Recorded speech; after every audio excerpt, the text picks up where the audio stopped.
Levillain Press presents The Reporter at the Gate, a Rookie Reporter Amateur Sleuth Mystery, Book 1, written by A.D. Hay. Read to you by Christopher, an AI synthetic male voice. About the series. 5 years before, James Lalonde was the editor for the Northampton Tribune and discovered that the legendary sword Excalibur was stolen from Elizabeth's flat. He was a gopher dreaming of writing his first byline. The Rookie Reporter Amateur Sleuth Mystery series follows James's first year as a journalist, starting with his first ever case. Prologue. Monday, June 28, 2010, 11:57 p.m. Gasping for air, Albert opened his eyes. As the crystal chandelier on the high ceiling came into view, he groaned. With a deep breath, he gripped the bodkin arrow wedged into his chest and pulled. Gritting his teeth, Albert rolled onto his side. The room spun as crimson flowed from the wound in his chest. Discarding the medieval arrow, Albert reached for his walking cane. The blasted thing had finally come in handy for the first time since his ice skating accident. Albert scrambled to his feet and made his way to his antique desk. Perched on the edge of the desk, he tugged on his tie until it slipped into his hands. Taking another deep breath, Albert straightened his tie and secured it around his chest over the arrow wound. With a sigh, Albert glanced at the ceiling. "Don't wake her, you fool!" His wife was 32 weeks pregnant, and waking her would just stress her out. That was the last thing she needed. After all, she was 41, and as her obnoxious obstetrician pointed out, her pregnancy was geriatric. He needed to get to a hospital without waking his wife. Thankfully, with pregnancy came the added bonus of being able to sleep like a bear in the dead of winter. Albert surveyed the tabletop and his study.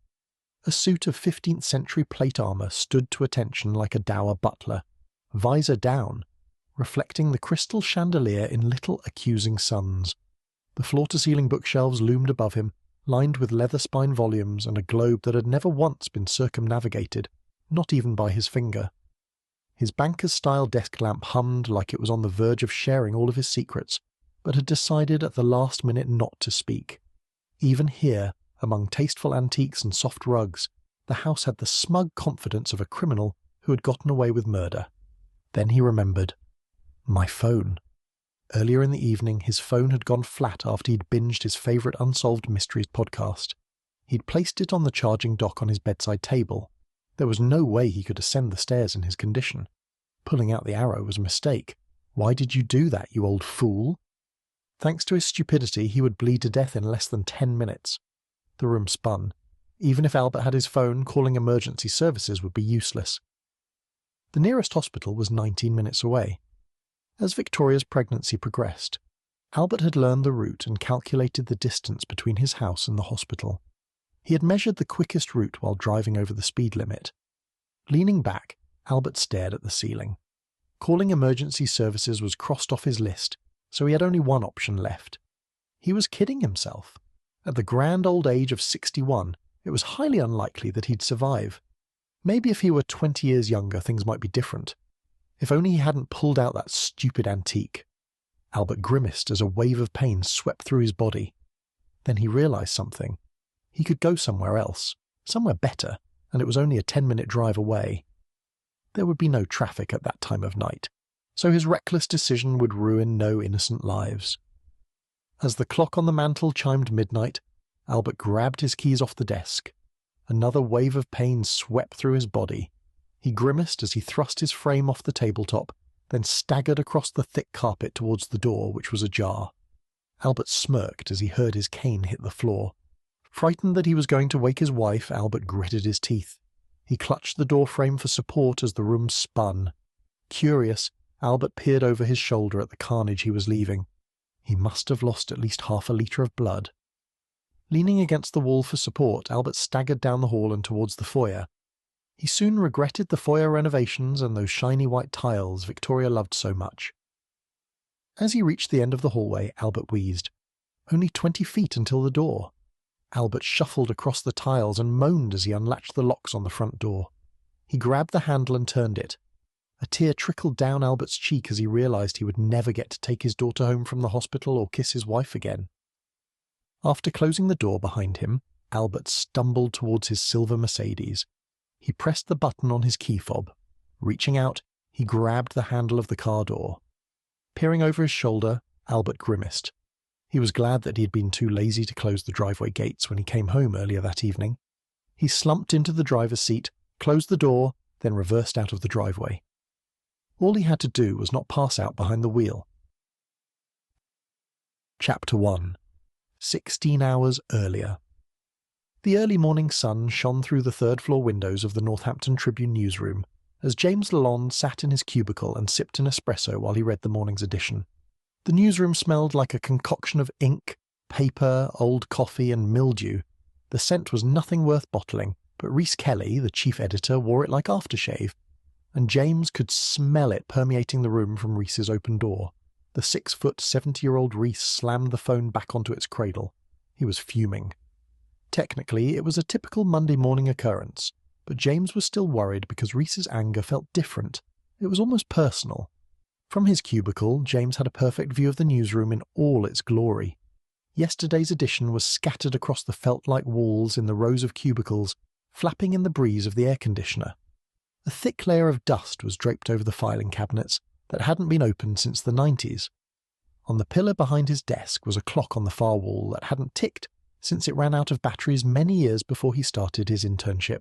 To his right, a pile of overdue library books and past editions of the Tribune all begged for his attention. James ignored them as he listened to the hum of the photocopier outside the chief editor's office. It was another day at the grindstone, and James was doing everything but his dream job.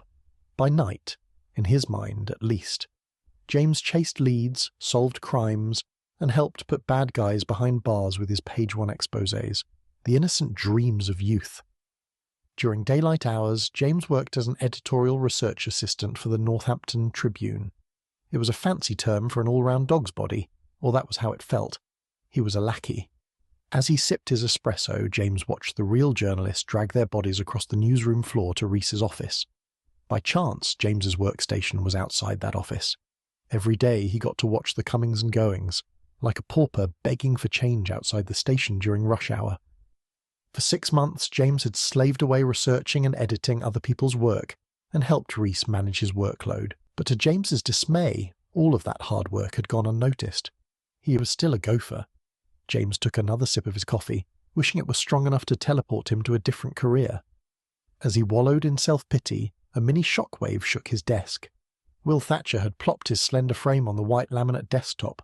Deep-set wrinkles formed at the corners of Will's eyes as he smiled at James. That smile was never good news. With a shrug, James put down his espresso, then turned towards his screen and pushed his thick-rimmed glasses up on the bridge of his nose. With a few brief clicks, a note-taking program opened on his screen. Swivelling his chair at a slight angle, James glanced over at Will. "Wow, you're in a good mood," Will said with a hint of laughter in his voice. James raised his eyebrows. "You're always late for the morning meeting, and you know how Rhys loves that." Will frowned. "I'm also the only person in this building who's interested in writing for the culture section." James rolled his blue-green eyes, then glanced at his screen. "Fine," Will shook his head. "I need you to research the history behind Delapre Abbey for my upcoming piece on the medieval festival. Some medieval society and the council are putting on an event, and it would be great if I knew the history." Will waved his hand dismissively. Tilting his head, James looked at Will as he continued to type. "At least it sounds interesting. Maybe someone will accidentally get stabbed with a sword and make things exciting." Will leaned back as his eyes widened. "Things aren't interesting for you, unless someone is injured or loses a limb." Will chuckled. "What?" James leaned back in his chair. "Have you ever seen blood?" Will draped his arm on the top of the upholstered grey partition. James smirked as he peered over Will's shoulder. Today might be the day. Will froze, then turned to find a tall man standing in the doorframe, his dark hair streaked with more than a dash of grey. His dark brown eyes were fixed on Will. "I'm just—" Will pointed over his shoulder at James. Rhys groaned as he surveyed the newsroom. His daily ritual was to groan at Will for gossiping, then scan the newsroom for his next victim. Will's green eyes pleaded with James. James shrugged. "Don't look at me. I'm just here to bury the bodies." Hunched over, Will slid off the desk and walked the short distance to the office. Then he paused behind the editor, who was towering in the doorframe. Rhys surveyed the journalists in his office, like a beacon in a lighthouse perched on a rock searching the night seas. The editor was performing his usual head count, and no one got away with missing the morning meeting, not on his watch. Will stood on tiptoes, attempting to peer over Reese's shoulder. My story needs to be in the next edition of the paper because the medieval festival will be held the following weekend on the 10th of July. James studied his screen, in desperate hope that something far more interesting would pop up begging for his attention, but it was useless. No one was emailing him for anything. With 2 quick clicks, he opened a browser window and waited for the prehistoric machine to load. He had completed 4 years of study just to be someone's lackey. Gavin, a wiry man with spiked grey hair, offered James a thoughtful expression as he sauntered past wearing his usual attire. James didn't have to look up because Gavin wore a polo shirt in 7 different colours. It was his personal uniform. Even on weekends, he always wore a polo shirt. A couple of times, James ran into Gavin at his local pret-a-manger and a newsagent. That was when he realised Gavin had weekend polos. As James continued to wait, a pair of hands squeezed his shoulders. "It won't be like this forever. One day, you too will have your own gopher," Gavin whispered. Then he brushed his hand down his polo shirt and sauntered into Reese's office. James combed his fingers through his thick, dark blonde hair and sighed. 20 minutes later, James clicked the print button on the screen, then listened as the printer spat out pages. James picked up his espresso cup and took a sip. He groaned. It was empty. Hunched over, he dragged his lanky frame towards the copier. As James leaned over and grabbed the papers, he listened to Reese barking orders in the editorial meeting. He moved slowly, pretending the copier was jamming while he strained to catch every word. "Maybe I'll get Lalonde to do the interview and shove it somewhere in the back." Reese stared at the tattered edges of the notepad in his hand and ran a red pen through his thick greying hair. "If it gets too complicated, I'll take it off him and give it to someone with more experience." James froze, papers halfway to his chest, hardly daring to breathe. Reese barely glanced up from the notebook in his hand and pointed towards the open door. The meeting was over. James beamed as he walked towards his desk with a spring in his step. He opened the manila folder and placed the printouts on top of the pile. This lackey was officially a journalist. He could barely contain his excitement. Chapter 2. Tuesday, 8:55 a.m. A thick layer of mist covered the sleepy Millway Lane. James glanced at his polished brown boots and adjusted his grey suit jacket as he stepped out of his car. This was the outfit his grandmother Valerie had suggested as the most appropriate thing to wear when interviewing a resident judge on the eve of his appointment. After locking his vehicle, he trekked along the path. The cobblestones introduced James to a new level of foot pain as he strolled down the narrow lane from the only sensible place he'd found to park his red Peugeot. Upon arrival, he took one look at the English stone mansion, or as his inner French peasant would describe it, a chateau, and parked his cart and horse out of sight. As he reached the black iron pedestrian gate, James grabbed the rail, then pushed. He shook the gate, then groaned. It was locked. The beige limestone facade loomed behind the gate. Its rectangular windows stared back like a pair of tired, judgmental eyes. Its brown slate roof bore the weathered scars of English rain. The chimneys stood like watchmen posted at a castle's fortified tower, on the lookout for approaching enemies. Surveying the English-style front lawn, James spotted the pristine white front door ajar. Resisting the temptation to climb the stone fortress walls, James wandered along the path and entered the property via the driveway. As he strolled past the open gates, James noticed a massive dent and scraping of silver paint on the iron fence. That was going to be an expensive repair. As James slipped his hands into the pockets of his suit trousers, his stomach churned, and a wave of panic swept through him as he inched closer to the house. He was going to screw up the interview and spend the rest of his life as a gopher. James took a deep breath, then resumed his pilgrimage towards the Honourable Albert Harrington's front door. As James admired the Georgian-era architecture, he staggered over a loose stone tile in the driveway. After he regained his composure, he spotted a series of blood spots splattered along the path. The trail led him to a bloodied handprint on the door. Med. With a racing heart and against his better judgment, James pushed the door open. A rock formed in the pit of his stomach as he surveyed the large off-white foyer tiles, scattered with crimson droplets. An overwhelming copper aroma mixed with a faint hint of polish and lavender sachets smacked him in the face, causing him to wheeze. Old ladies seemed to love those things. On second thought, the lavender might have been an attempt to add warmth to a home that felt more like a museum. A white carpeted staircase curved up to the first floor without a single droplet of crimson, so whoever was bleeding didn't exit from the upper level. A lone, bloodied handprint was on the wall at the corner near a hallway that branched off to the left. On his toes, James darted through the lobby, then froze as he glanced down the hall to his left. Oh, la vache! A dark crimson smear lined the hall on one side.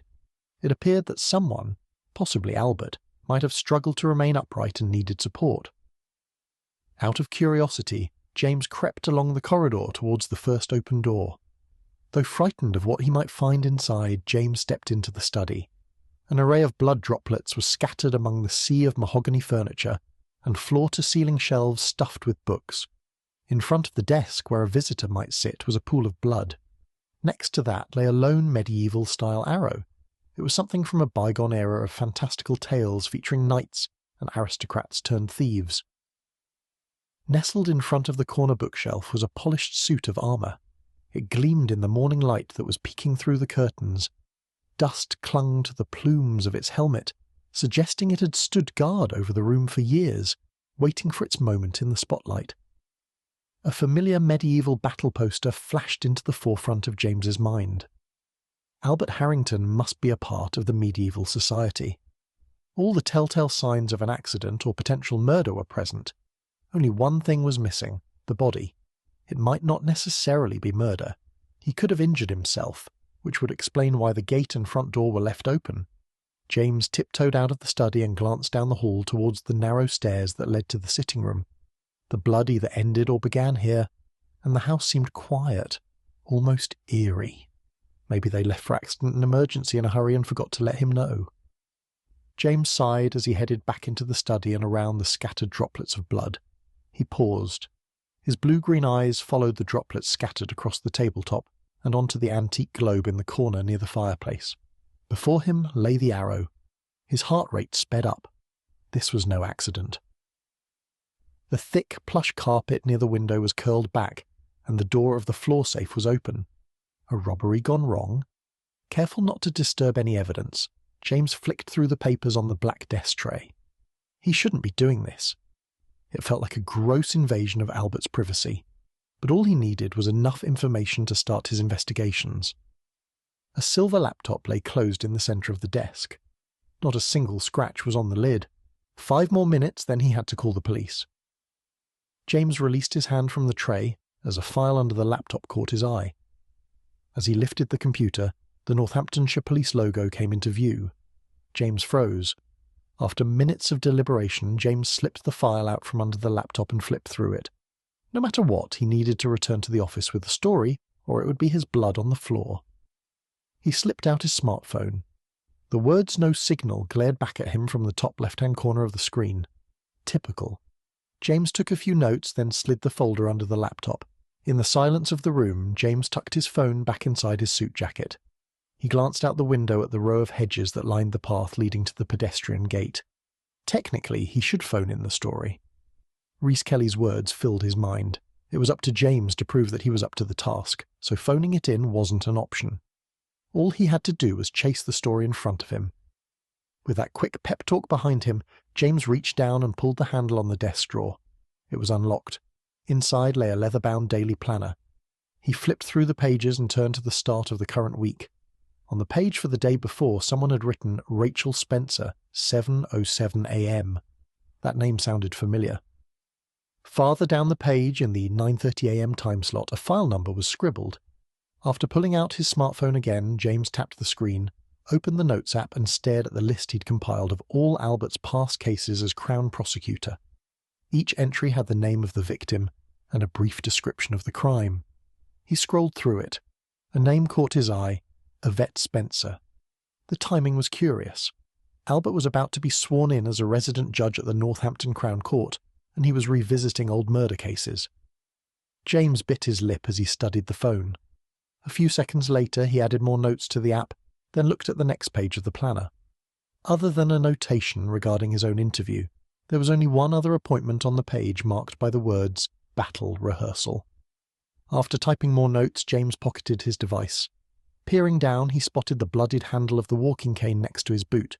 He ought to search the rest of the house just in case. Chapter 3. Stepping across the plush carpet of the study, James tripped over the open door of the floor safe. He cringed as a loud bang echoed through the English chateau. Fingers crossed that no one's home. James dashed across the study, around the sea of evidence and into the hallway. The house was still, only broken by faint rustling and the thudding of feet from above. Terrified of being caught near the study, he sprinted into the entry. The foyer looked exactly as he'd left it. A scatter of crimson on the pristine tiles, a handprint smeared like modern art from a first-year art student. Not the sort of thing he wanted to explain to a pregnant woman. She was definitely home, based on the footfalls from above. Only Albert and his wife lived in this house, according to the briefing that Reese had given him before he left work the day before. At the top of the staircase, on the landing, Albert Harrington's pregnant wife stood frozen. Her bulging brown eyes locked onto him the second he entered the foyer. As she surveyed the scene, her face flushed a shade of white that matched the foyer's tiles. "Please don't freak out." A wild expression swept over her face as she gripped the banister. "What did you do?" Victoria whispered. She brought her hand up and covered her mouth. Still clutching the banister with one hand, Victoria headed towards the stairs.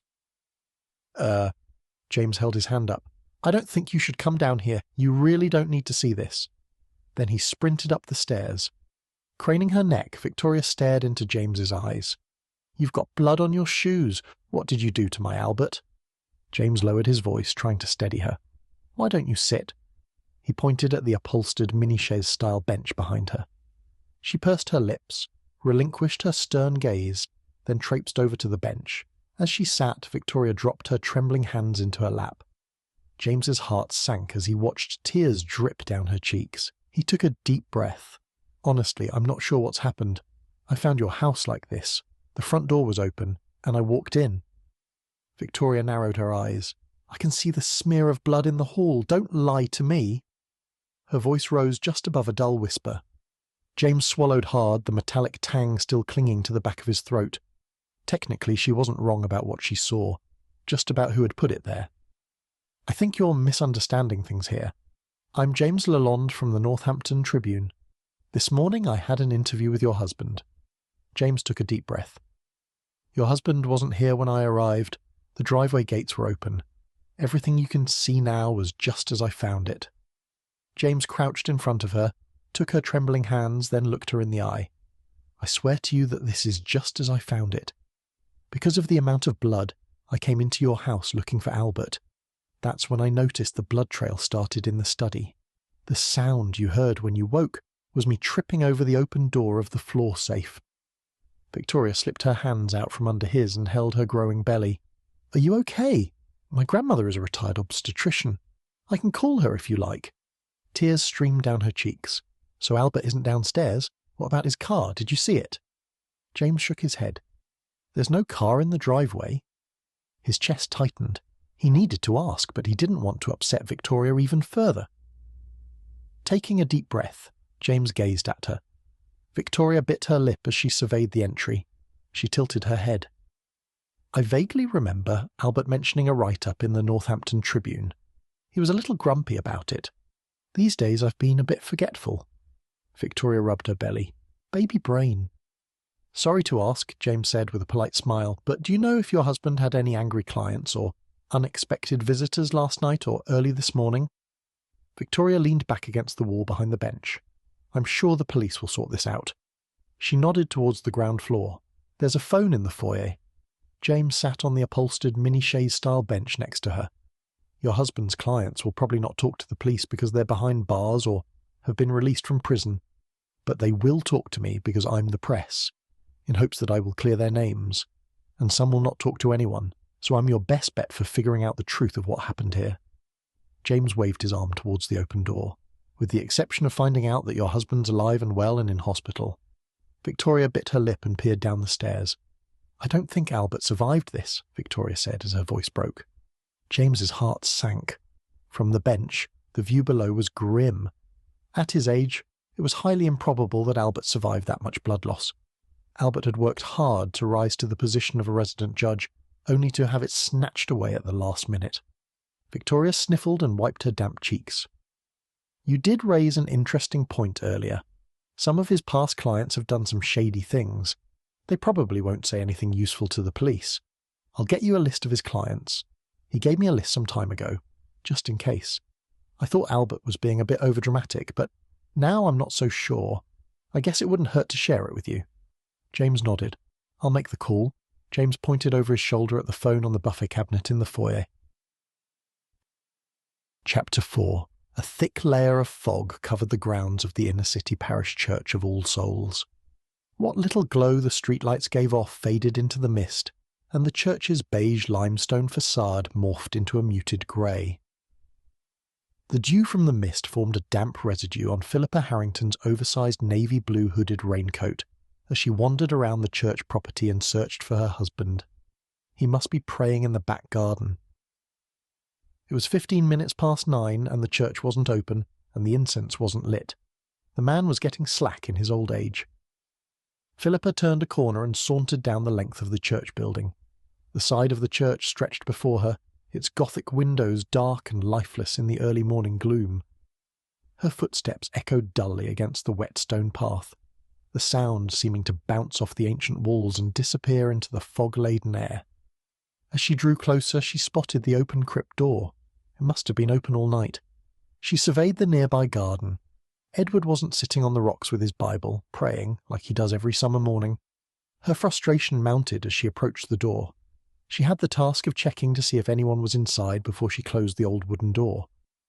Last year, her husband had forgotten to check, and locked a pair of teenagers in the underground cemetery all night. Thankfully, they'd enjoyed the experience. It was a creepy blessing, and one she would rather not repeat.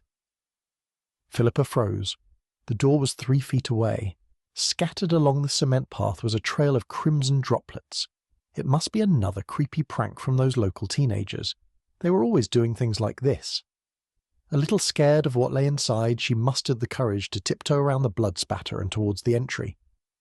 The old wooden door hung slightly ajar, its dark timber aged and scarred by decades of weather. A faint coppery aroma drifted from within the crypt. It made her stomach clench. Something was very wrong, but she couldn't put her finger on exactly what was making her feel this way. But it could also just be the crypt. She hated this place. It always made her skin crawl. As she reached the catacombs entrance, she stared at the bloodied handprint. She needed to have a talk with their parents. After pushing the door open, Philippa spotted a familiar necktie discarded on the internal stone staircase. "Edward!" Philippa screamed into the darkness of the crypt. With her stomach churning, Philippa descended the stairs.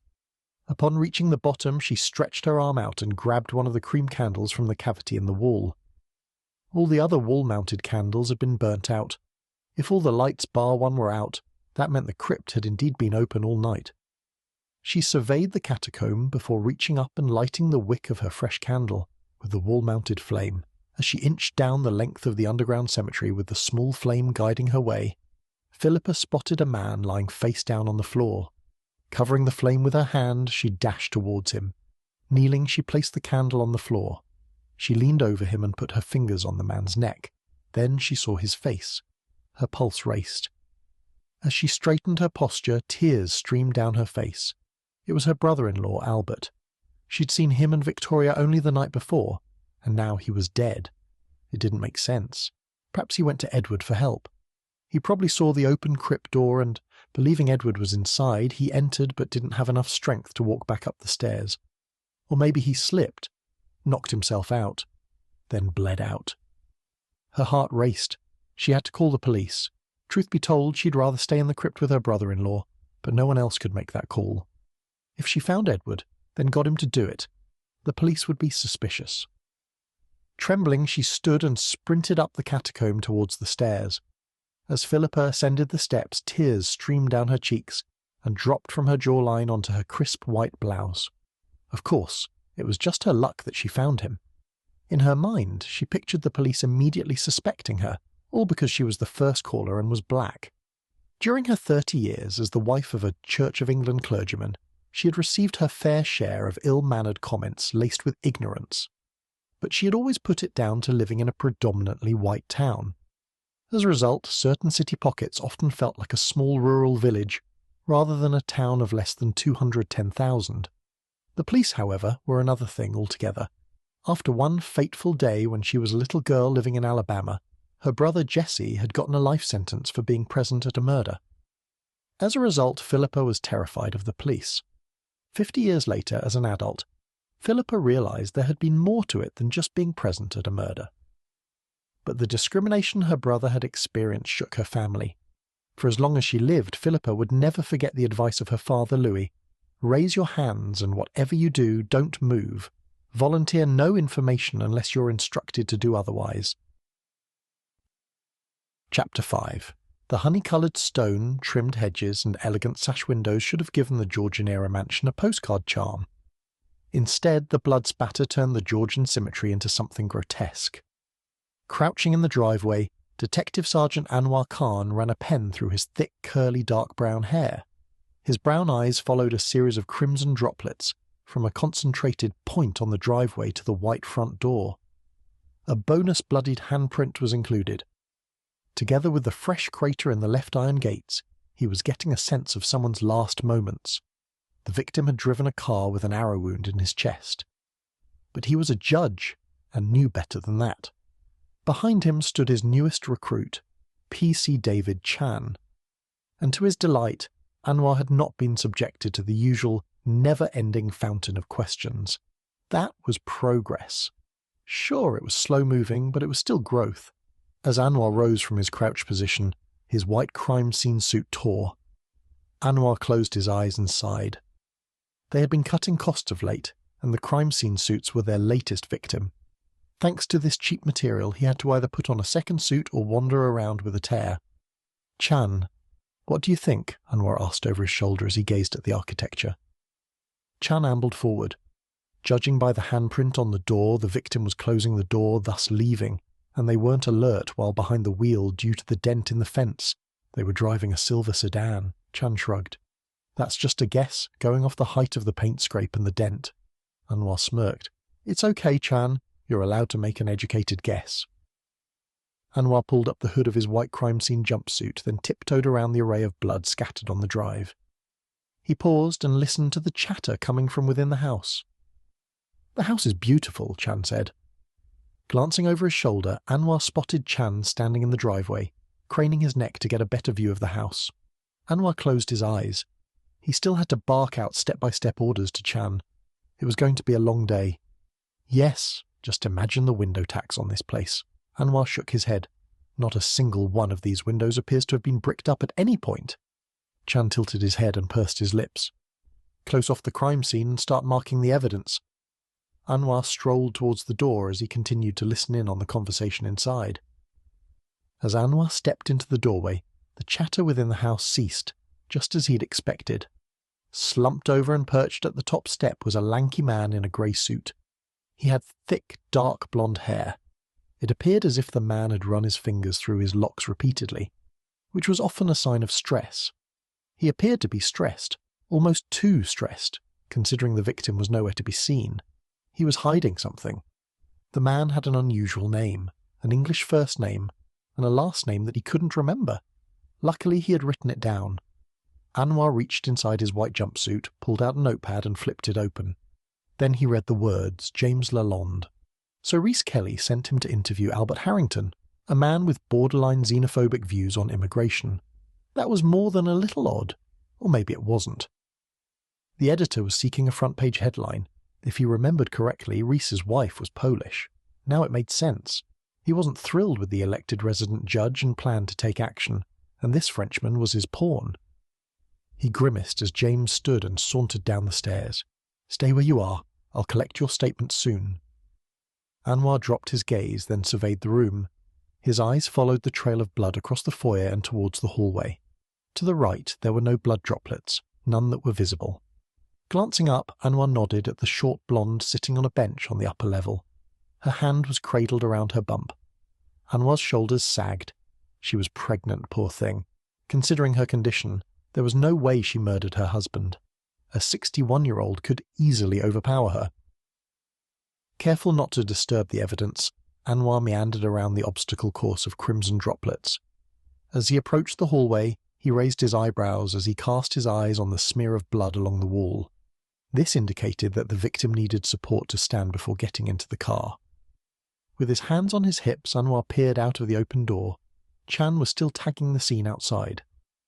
Anwar pressed his lips together in a slight grimace as his eyes darted between Chan and the upper level.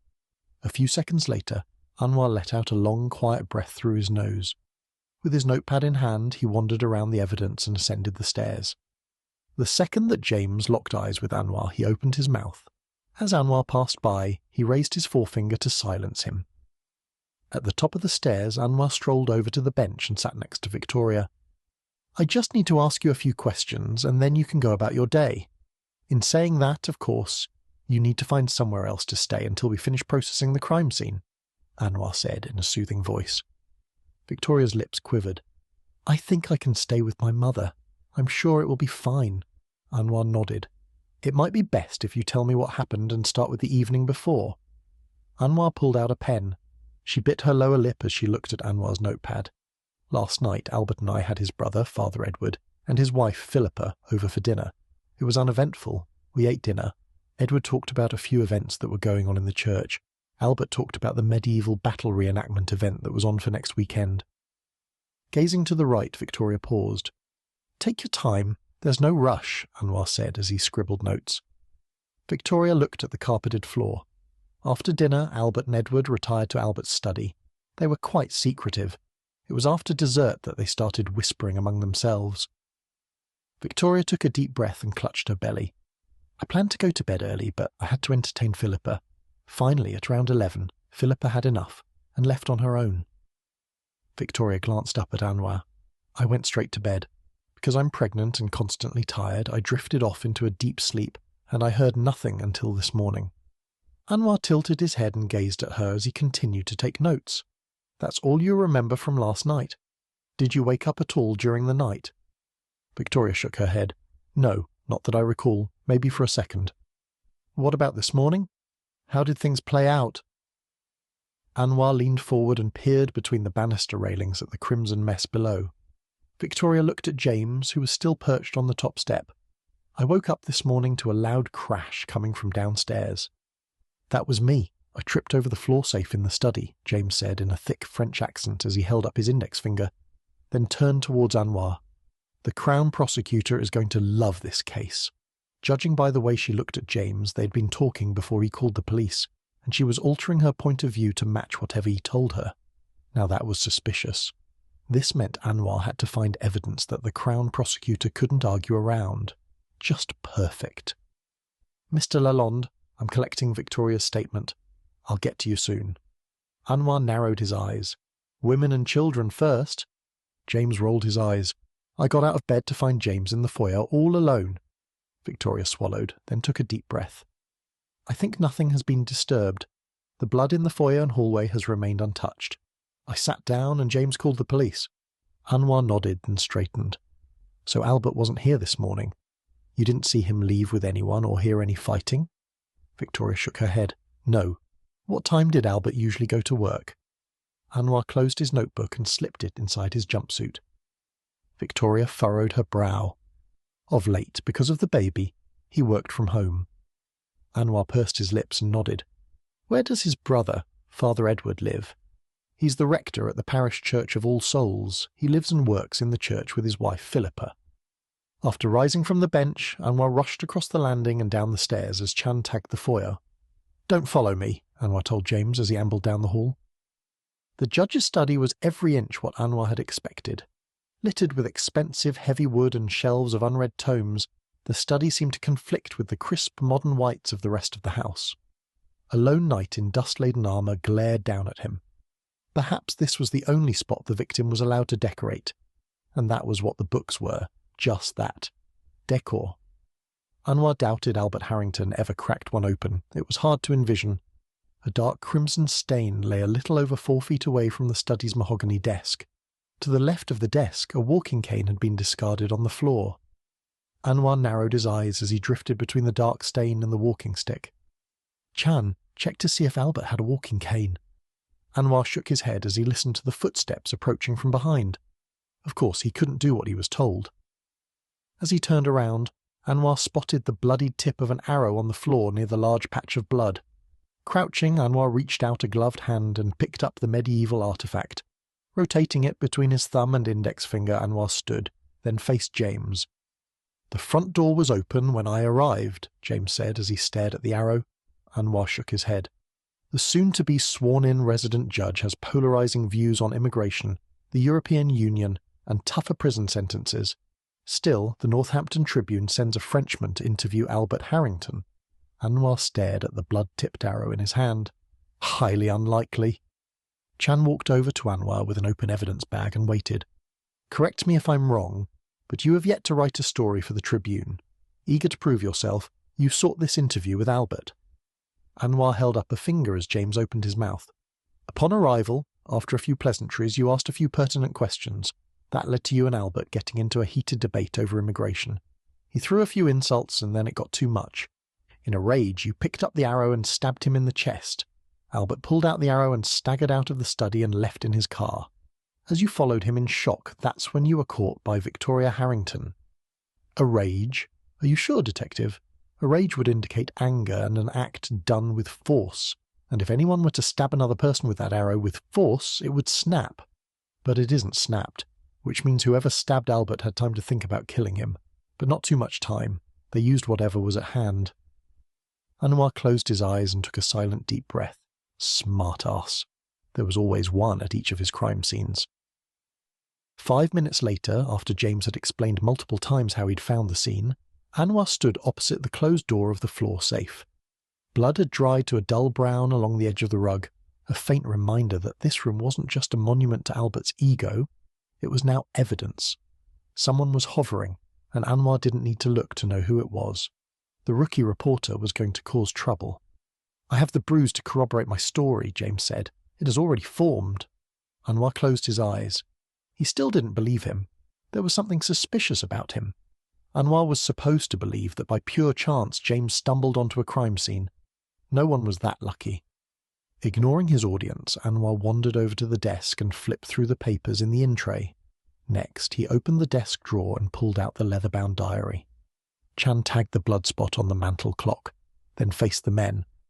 Albert had an appointment with Rachel Spencer the day before he died, and the case file for her mother's murder was under the computer. It's a solved case. The phone in Anwar's pocket vibrated as he pulled the file out from under the computer.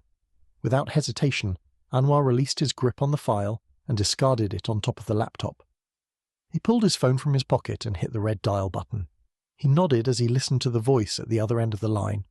"Look, I need to go. I have a story to write and a tight deadline."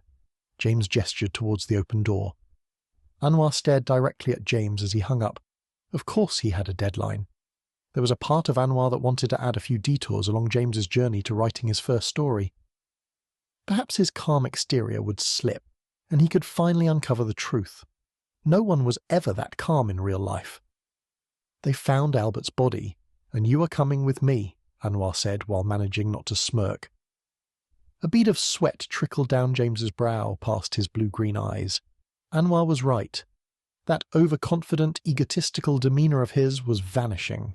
Finally. Chapter 6. The inner-city parish church of All Souls was weathered with what appeared to be centuries of grime. Its darkened limestone walls loomed above him, as James silently followed Anwar. With each step, his newly donned white crime scene jumpsuit squeaked and crinkled. It was humiliating. Naturally, Anwar had confiscated his clothes, clearly hoping to find microscopic blood transfer. After James pointed out that the blood particles would be not just microscopic, but imaginary, Anwar lectured him about crime scene etiquette while he was handcuffed in the back seat of the police car. Outside the church, a silver Mercedes had mounted the curb and was parked at an angle, as if someone had sped to the venue in a hurry, got out, and abandoned the vehicle where they stopped. The car had a massive crater-like dent and a long black scrape along the right side, as if it had backed into a cast-iron gate. Its silver paint had peeled back, revealing the metal underneath and a fresh coat of something black. A smudged, bright red handprint stained the driver's door. Beneath that was a thick red smear. Under the car, on the weather-worn large pavement tiles was a pool of crimson. So, the car must be Albert's. It seemed like Albert had leaned against the vehicle, then begun walking from that point, but needed support. He had made it this far, which was impressive. But why here, and not a hospital? The droplets trailed from the car, around the side of the church, towards the open wooden door of the crypt. It was just like Albert's house. They came to an abrupt halt. Anwar turned and unshackled him. James grimaced as a putrid concoction of moss, iron, and ammonia floated out from behind the old wooden door, which was open. A wave of nausea swept through his body. All he needed was to hold it together and avoid humiliating himself in front of Anwar. James headed up the path, away from the crypt door. The beautiful Philippa Harrington smiled at him sympathetically as he breathed in the earthy aroma of the church grounds. James paused as he felt a watchful gaze on him. Glancing over his shoulder, he spotted Anwar's dark brown eyes staring back at him. It wasn't a surprise. After all, Anwar had kept an eye on him since he'd left the resident judge's house. They must have placed bets on whether and when he would throw up at the crime scene. It was not professional, but he would do it if the roles were reversed. James headed down the path towards the start of the crime scene, as P.C. Chan knelt and placed markers next to the crimson droplets. Anwar sighed as he glanced between the evidence and the door. Anxious about what might lie ahead, James put his hands on his hips and breathed out once more. The breathing technique was doing nothing for his nerves. He needed to hold it together. Anwar walked around the sea of evidence and towards the old wooden door. At least James wouldn't have to face whatever horrors lay within that crypt. Surely Anwar wouldn't risk contaminating the scene by bringing a civilian inside. A wave of panic swept through his body as he heard Anwar call out his name. The detective was actually going to bring James into the crypt. So Anwar was playing games with him. But to what end? "Follow me, and don't step on any blood or touch the door," Anwar said over his shoulder as he trekked towards the open crypt door. Determined not to give up on managing his anxiety, James took another deep breath and manoeuvred around the obstacle course of evidence towards the door. The grim aroma intensified as James crossed over the threshold and onto the internal stone staircase. A lone necktie, drenched in blood, lay discarded on the floor. The fabric was crinkled in two separate places. The first was expected, in the position where a Windsor knot would typically be tied, and the second was towards the ends of the tie. So Albert used his tie as a tourniquet. This meant all of the blood at the house was Albert's. None of it belonged to his attacker. When James left France to go to the University of Oxford's All Saints College, his grandfather gave James a few first aid lessons, one of which was on how to make a tourniquet out of almost anything. Initially, James rolled his eyes and just assumed his grandfather was being a little too overprotective, but now he saw the value in the lessons. Hopefully he would never have to use them. James shivered as his gloved hand brushed the metal banister of the internal staircase. It was cold. Perhaps the crypt door had been left open all night. Then he realized why he was there. Anwar believed he'd murdered Albert and dragged him to the crime scene. The detective must be hoping that James would accidentally reveal something incriminating. Since he hadn't committed the crime, and Anwar was so certain James had, all he could do was solve the case before the police. Technically, he had an alibi for last night, until a little after midnight. He was at the Queen's Head pub with Will Thatcher, and it was locked down. If the murder occurred after that, James was screwed because he was home alone since his flatmate Frederick Weiss was on holiday with his new girlfriend. Along the far wall were 5 alcoves containing wall-mounted candles. All the flames were out except for one in the far corner of the crypt. Its sole flame lit up a small portion of the floor, highlighting more crimson droplets. Careful not to contaminate the evidence, James edged down the length of the catacomb. His heart raced as he considered what might lie in the shadows ahead. "Stop!" Anwar yelled as he switched on the torchlight. Within a metre of James's feet lay Albert Harrington, face down in a pool of blood. A wave of nausea, more intense than before, swept through James's body. "Air!" James dashed up the length of the crypt, then up the stairs and towards the light. The world spun as he sprinted around the evidence and up the path. As he heaved into the small woodland of trees, James felt a warm hand on his back. Philippa handed him a tissue. James closed his eyes and hoped the earth would swallow him whole. Mumbling, the scuffing of shoes and the clicking of a pen were the symphony to his inner turmoil, and it was beginning to grate on his nerves. For the last 6 minutes, James had done everything within his power to stop himself from being sick a second time, except for standing and facing the crypt door or making eye contact with anyone else on sight. His heart raced. There was one thing he couldn't get out of his mind, no matter how much he tried. He was waiting around to be charged for a crime he hadn't committed. But he couldn't wait around any longer. He had to do something to clear his name. Opening his eyes, James straightened. PC Chan had his back turned and was busy cataloguing the scene. Chan was no closer to the door than when he first began, so he probably wouldn't notice James leaving. James headed up the path along the side of the church, glancing over his shoulder every few seconds. As he reached the end of the pathway, James turned the corner and spotted the church's open doors. He mounted the large stone steps that spanned the front facade of the church. Each step reverberated across the empty church square and the abandoned streets. No morbidly curious locals had come outside, nor had any passers-by stopped to watch the scene. James paused at the door, muffled voices echoed from within. With one last look over his shoulder, James slipped through the narrow gap between the doors. As he quietly closed the door behind him, the pungent aroma of incense overwhelmed his senses, causing his eyes to water.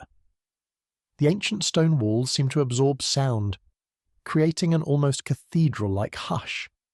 It made his careful footsteps rival those of even the most experienced burglars. Golden light filtered through the stained glass windows, casting jewelled patterns across the polished wooden pews and worn flagstone floor. A large golden chandelier with candle-style lights hung from the ceiling, obscuring the view of a Renaissance-style portrait depicting the crucifixion that hung over the altar. There was so much gold in the altar area, and the screen surrounding the painting, that it almost seemed like a set from a satirical piece in a late-night program about the church, rather than an altar in a place of worship. Hunched over, notebook in hand, Anwar sat next to Philippa Harrington on a polished pew in the middle of the empty church.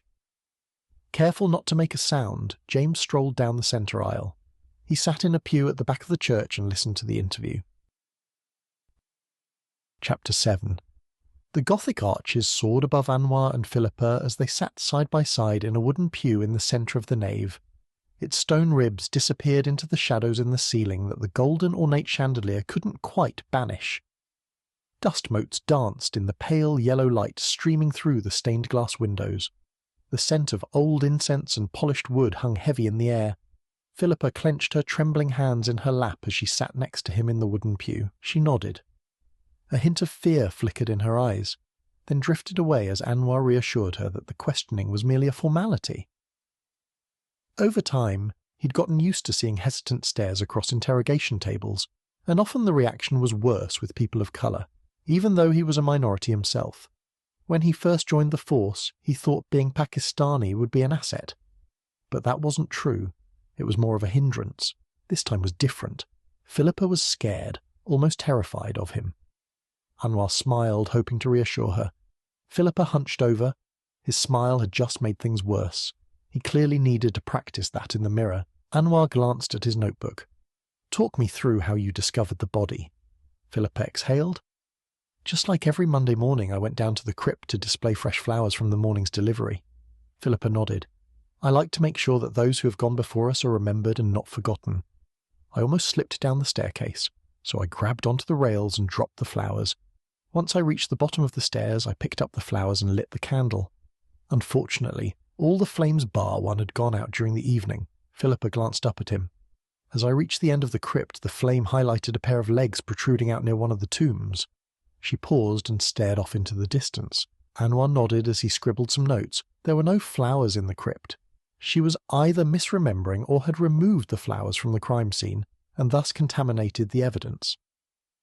Considering the droplets didn't appear to be disturbed and probably dried during the early hours of the morning, she might be adding fictional details to her story. "Take your time." "I went to see who it was," Philippa swallowed. "Originally, I thought Edward had had an accident, but I soon realised it was his brother Albert. I don't know how he got to the crypt." Anwar glanced up at Philippa. "What time was this?" She shook her head. "I discovered the body at 10:15. Anwar pursed his lips as he jotted down the time. "Did you remove the flowers from the crypt after you dropped them?" She froze. "Yes," she said with a stammer. "I put them in the bin. I think the bin man has already been." She peered down at her hands. "Sorry. I'll check the bin on the way out."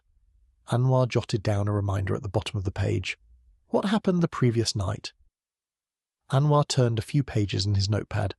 "I was told that you and your husband, Father Edward, were having dinner with the Honourable Albert Harrington and his wife Victoria last night." "Yes, Edward and I had dinner with Albert and Victoria. I believe Albert wanted to talk about christening the baby as soon as it was born." Philippa's voice grew quiet. Straightening, Anwar surveyed the church. For the briefest of moments he could have sworn that he and Philippa were not alone in the church. What was Albert and Edward's relationship like? Philippa furrowed her brow, then tilted her head. She seemed to be giving the question an unusual amount of thought. Perhaps she was filtering out stories, or the brothers might not have spoken in months. It was plausible that the soon-to-be sworn-in resident judge's schedule was so busy that he didn't have time for family other than Victoria. "I'm wondering how close your husband and his brother were. Do you think Albert would have told your husband if he was in trouble?" Yes, Edward and Albert were quite close. Albert was looking forward to becoming a father, and I believe that's all they spoke about. I don't recall Albert ever being worried or troubled about anything. Philippa's gaze drifted to the stained glass windows. He often spoke his mind and held nothing back. If Albert were worried, he would have said something. "They never argued?" Anwar narrowed his eyes. "I have 3 younger brothers, and we fight like cats and dogs. I love my family, but they drive me crazy." Philippa took a deep breath. "I know what you mean, but Albert and Edward have always been thick as thieves." How has Edward handled the news of his brother's death? Anwar leaned forward and rested his arms on the back of the pew in front of him. "I put off telling him. I actually called the police first." She shifted in her seat. "Eventually I went up to Edward's office and told him. He just sat at his desk and hung his head." Philippa glanced at Anwar. He was quiet. "After that I returned to the crypt and waited for you and PC Chan to arrive. I didn't want anyone to disturb the scene." Anwar closed his eyes and soaked in the ambient noise of the church. Footsteps echoed up the nave as Philippa's short, rapid breaths faded into the background. It was not his day. When Anwar was first assigned the case, it seemed open and shut. Despite the overwhelming evidence present at both crime scenes, there were no obvious suspects other than the pregnant wife, the nosy journalist, and the clergyman and his wife. Now he had another complex case to add to his already overwhelming workload. Just another day at the office. A familiar voice cleared his throat. Annoyed by the intrusion, Anwar slowly opened his eyes and peered over his shoulder. It was Chan and a potential problem. "That's all the questions I have for now. Of course, I may have questions as the case progresses, but I'll let you know." Anwar nodded, then stood and headed up the length of the pew. As he strolled up the church aisle and towards Chan, Anwar made eye contact with James, who was sitting within earshot of his conversation with Philippa. Of course, he was in the church. Where else would he be? He clearly had a nose for trouble. The personality trait matched his story about how he wandered into Albert's house. Perhaps he really did stumble onto the crime scene and accidentally contaminated the evidence. But it would still be perfect if James turned out to be Albert's killer. He would enjoy handcuffing that troublemaker a second time. Chapter 8. James sat in the fluffy duckling yellow painted sitting room of the rector's cottage, a 3-bedroom maisonette that was a short 5-minute walk from the parish church of All Souls. Heavy woolen throws in muted plaids were draped over the worn fabric sofas. Their faded colours suggested countless hours of curling up in front of the fireplace, watching television on the LCD that hung over it. The mid-morning light flittered in through the side windows, adding a heavenly atmosphere that seemed to clash with the ancient but not antique hand-me-down furniture. The hallway and lounge room seemed to be furnished with mismatched pieces. Perhaps the congregation donated these pieces. So Edward and Philippa were frugal, but the Church of England was not. In the next room, James listened to the conversation between Father Edward and Anwar as it filtered through the grate on the sitting-room wall. The clanging of chinaware echoed down the hall from the kitchen as Philippa prepared a cup of lemongrass and ginger tea for James, after promising it would cure his nausea. She said she had 3 other cups of tea to make, and would be at it for a while. Grimacing at the prospect of getting caught, James leaned back into the brown-striped sofa cushion. With his ear towards the wall, he listened to a sharp, rhythmic tapping. "So you had scotch and played chess with your brother after dinner for the whole evening? Did you talk about anything?" Anwar asked, with a hint of suspicion in his voice. As Edward stuttered, James thought back on Albert Harrington's study. He narrowed his eyes. There was no chessboard or scotch in the study. Perhaps Albert cleaned up before he was murdered. Or the killer removed them. Yes, it was just general chit-chat. Albert said nothing that made me believe he was in any kind of trouble. James clenched his jaw and grimaced as the tapping continued. It was the most irritating sound on earth. "Can you elaborate on that chit-chat, no matter how trivial it might seem?" Anwar's cold tone echoed through the grate. The tapping stopped, and a series of cadenced squeaks caused James to jolt forward. Edward sounded nervous, not shocked or distraught. Maybe he knows who killed his brother but can't say. The person might be a member of his congregation. The seal of confession may also apply to the Church of England, and it was likely not a purely Catholic concept. To him, the two denominations felt the same. An audible sigh brought an end to the orchestra of tedious sounds. Well, Albert mainly spoke about how becoming a father had changed his perspective on things. Leaning forward, James sighed as the tapping returned. He mentioned that Victoria's mood swings were driving him spare. His words, not mine. I think he thought he was doing something wrong, so I assured him he was doing everything right. I never expected Albert to have children. Footsteps echoed down the hall, getting louder as they grew closer. Frightened that he would get caught eavesdropping, James jumped up, dashed across the sitting room, and tripped over the square pastel yellow ottoman in the centre. A sharp pain shot up his left shin, and he winced. The footsteps paused. With the creaking of the door, the conversation came to a halt. James limped around the sitting room, attempting to walk off his injury, as the clanging of chinaware caused his taste buds to salivate. He had skipped breakfast again, but hunger was the least of his problems. A smile stretched across his face as a door closed, and the footsteps ambled up the hall towards the kitchen. He should have a few minutes of eavesdropping left, fingers crossed. James hobbled around, clutching his shin. Flakes of ash floated from the fireplace and onto the hearth. In among the ashes, the corner of a thick page with elegant handwriting lay in the back corner of the hearth. His hobbling had disturbed the ashes in the fireplace. He was lucky nothing was set on fire. In his mind, it was a tiny clue, maybe, revealing something terrible that someone had done in secret. But, truth be told, it was probably just old documents. He leaned a little closer and squinted. It bore the numbers 1990. Someone burned a note in the fireplace recently because whoever did it hadn't noticed the unburned fragment, and who lights up a fireplace at the start of summer? Sure, it wasn't hot yet, but it wasn't cold enough for a fireplace, not even at night. He limped towards the two-seater sofa and sat. A wave of relief swept over him as he took the weight off his injured shin. Leaning forward, James angled his right ear towards the wall and listened to Edward's recollection of the events. To my surprise, Albert confided in me about Rachel turning up at his door. He spoke about it as if it were an everyday occurrence. You know, just another day at the office. Edward cleared his throat as he placed the teacup back on its saucer. A bit strong. "I prefer my tea strong," Anwar said matter-of-factly.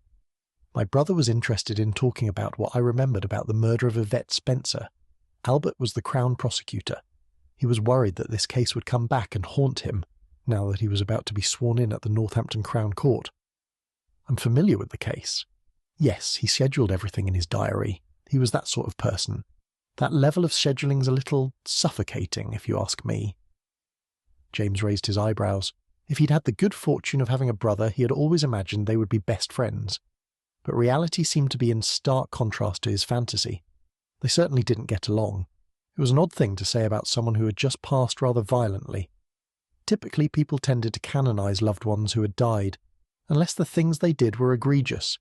He certainly did the same with his mother and overlooked the fact that she abandoned him with her parents and never saw her again. When he was younger, James would try to imagine what she might be like if she were still alive, but she was his mother. Maybe things were different with siblings. Given Edward's profession, he might be more honest than most. Back to Rachel, Anwar snapped. Perhaps Rachel was angry about the recent release of her mother's killer and blamed Albert. It's not logical, but often, the people who are left to live on after a crime need to blame someone, and she's very young. Possibly angry, but that's just speculation on my part. James tilted his head and narrowed his eyes as Edward's words bounced around his mind. How very magnanimous of you, Edward. Just stick to the facts. There's no need for you to justify the behaviour of others. The loud clinking of china from within the kitchen filled the pause in the conversation. "Refresh my memory. How did you know Yvette Spencer?" "Yvette was in the choir during my time as the director of music at All Souls. She was always punctual at choir practice, but that's all I can really tell you." Edward's voice grew quiet. "Another young man joined choir practice close to the time of her death. His name was Thomas Walsh. He was later convicted of the crime. He was stalking her. I gave a statement to the police during the initial investigation. I think it was 20 years ago, or a little before then. Honestly, that's all I know. Back then, Albert was tight-lipped and gave out very little information during his questionings as the Crown prosecutor." "And what time did you leave?" "I left around 11. Albert was sitting at his desk reading through a file." Edward cleared his throat. "That's the last time I saw him." "One last thing," Anwar said, in a tone that James had never heard the man use. The tone didn't sound friendly, and it was almost accusatory. Anwar hadn't used it on him yet. The brass handle of the door turned. All wide-eyed, James jumped up and opened the door. Standing before him was Philippa Harrington. She narrowed her eyes at him and stepped back. James smiled. "Sorry, I thought I was being helpful." Her dark brown eyes stared back at him for a second longer, then softened. Perhaps she wasn't used to getting help, or she suspected he'd been eavesdropping. James sat on the couch and grimaced at the thought of his grandmother Valerie scolding him for sitting there like a lump and not helping Philippa with the tea and biscuits. Perhaps, out of guilt, James gestured towards the second sofa as Philippa handed him a floral teacup. She gazed at him in silence. It was as if she were mulling over her options, as if she wanted to be anywhere but there. James was surprised that, as the wife of a clergyman, she wasn't better at hiding her dislike for people. Her entire job would be spent chatting with people from different walks of life, and that would require a certain level of empathy. Perhaps she too believed he was her brother-in-law's killer. A few minutes later, Philippa sat on the second sofa and sipped her tea. James tapped the teacup in his hand as he contemplated his next move. He couldn't figure out why Albert had gone to All Souls instead of calling an ambulance or waking his wife. But James couldn't just come out and ask. Albert might have been trying to turn to his brother for help. It was also plausible that Albert knew he was going to die and wanted to confess something. Or the killer might have planted the body in the crypt to divert suspicion. "Are you okay, Mrs. Harrington?" Philippa raised her eyebrows. "You just discovered a body. I'm wondering how you're coping." With a clink, she rested her teacup on its saucer. "Honestly, it's all I can think about. I don't understand why Albert drove here instead of calling an ambulance. What was he thinking?" James nodded. "You believe he drove?" "Yes, the Mercedes belongs to him." Philippa stared straight ahead as tears welled up in her eyes. He wouldn't let anyone else drive it. It was his pride and joy. Chapter 9. Much to James's surprise, Anwar let him leave his side, but that came with a caveat of terms and conditions. Just the usual ones. While waiting for a research assistant from the Tribune to pass on Rachel's contact details, James decided to interview Stephen Murphy, the president of the Medieval Reenactment Society, Albert's evening appointment. After James quickly searched the internet, Stephen was easy to locate thanks to his eagerness to display his phone number on the Society's brand new website. When James called, Stephen told him to come over to his house whenever he liked, and gave out his address without a flicker of hesitation. So James did just that. Stephen greeted James at his front door holding a polishing rag and breastplate, and led James through his home and into his back garden shed, which he proudly announced was his domain. As Stephen opened the door of the garden shed, a mossy aroma hit James, causing a familiar wave of nausea to sweep through James's body. Not again. With his hands on his hips, James took a deep breath and surveyed the timber shed. Its walls were lined with shelves laden with an eclectic array of polishing tins, garden equipment, and medieval armour. Dust motes hung suspended in the late-morning light that filtered through the grimy window. A set of gardening tools leaned against the far corner like soldiers awaiting inspection. In the corner, a dented lampshade threw out a weak glow that did little to soften the clutter. Beside a heap of cardboard boxes, a rusting heater sulked in the shadows, adding to the sense of stale damp. Stephen scratched his red and dark brown beard as he tilted his head and peered at James. "Feeling a little claustrophobic, mate?"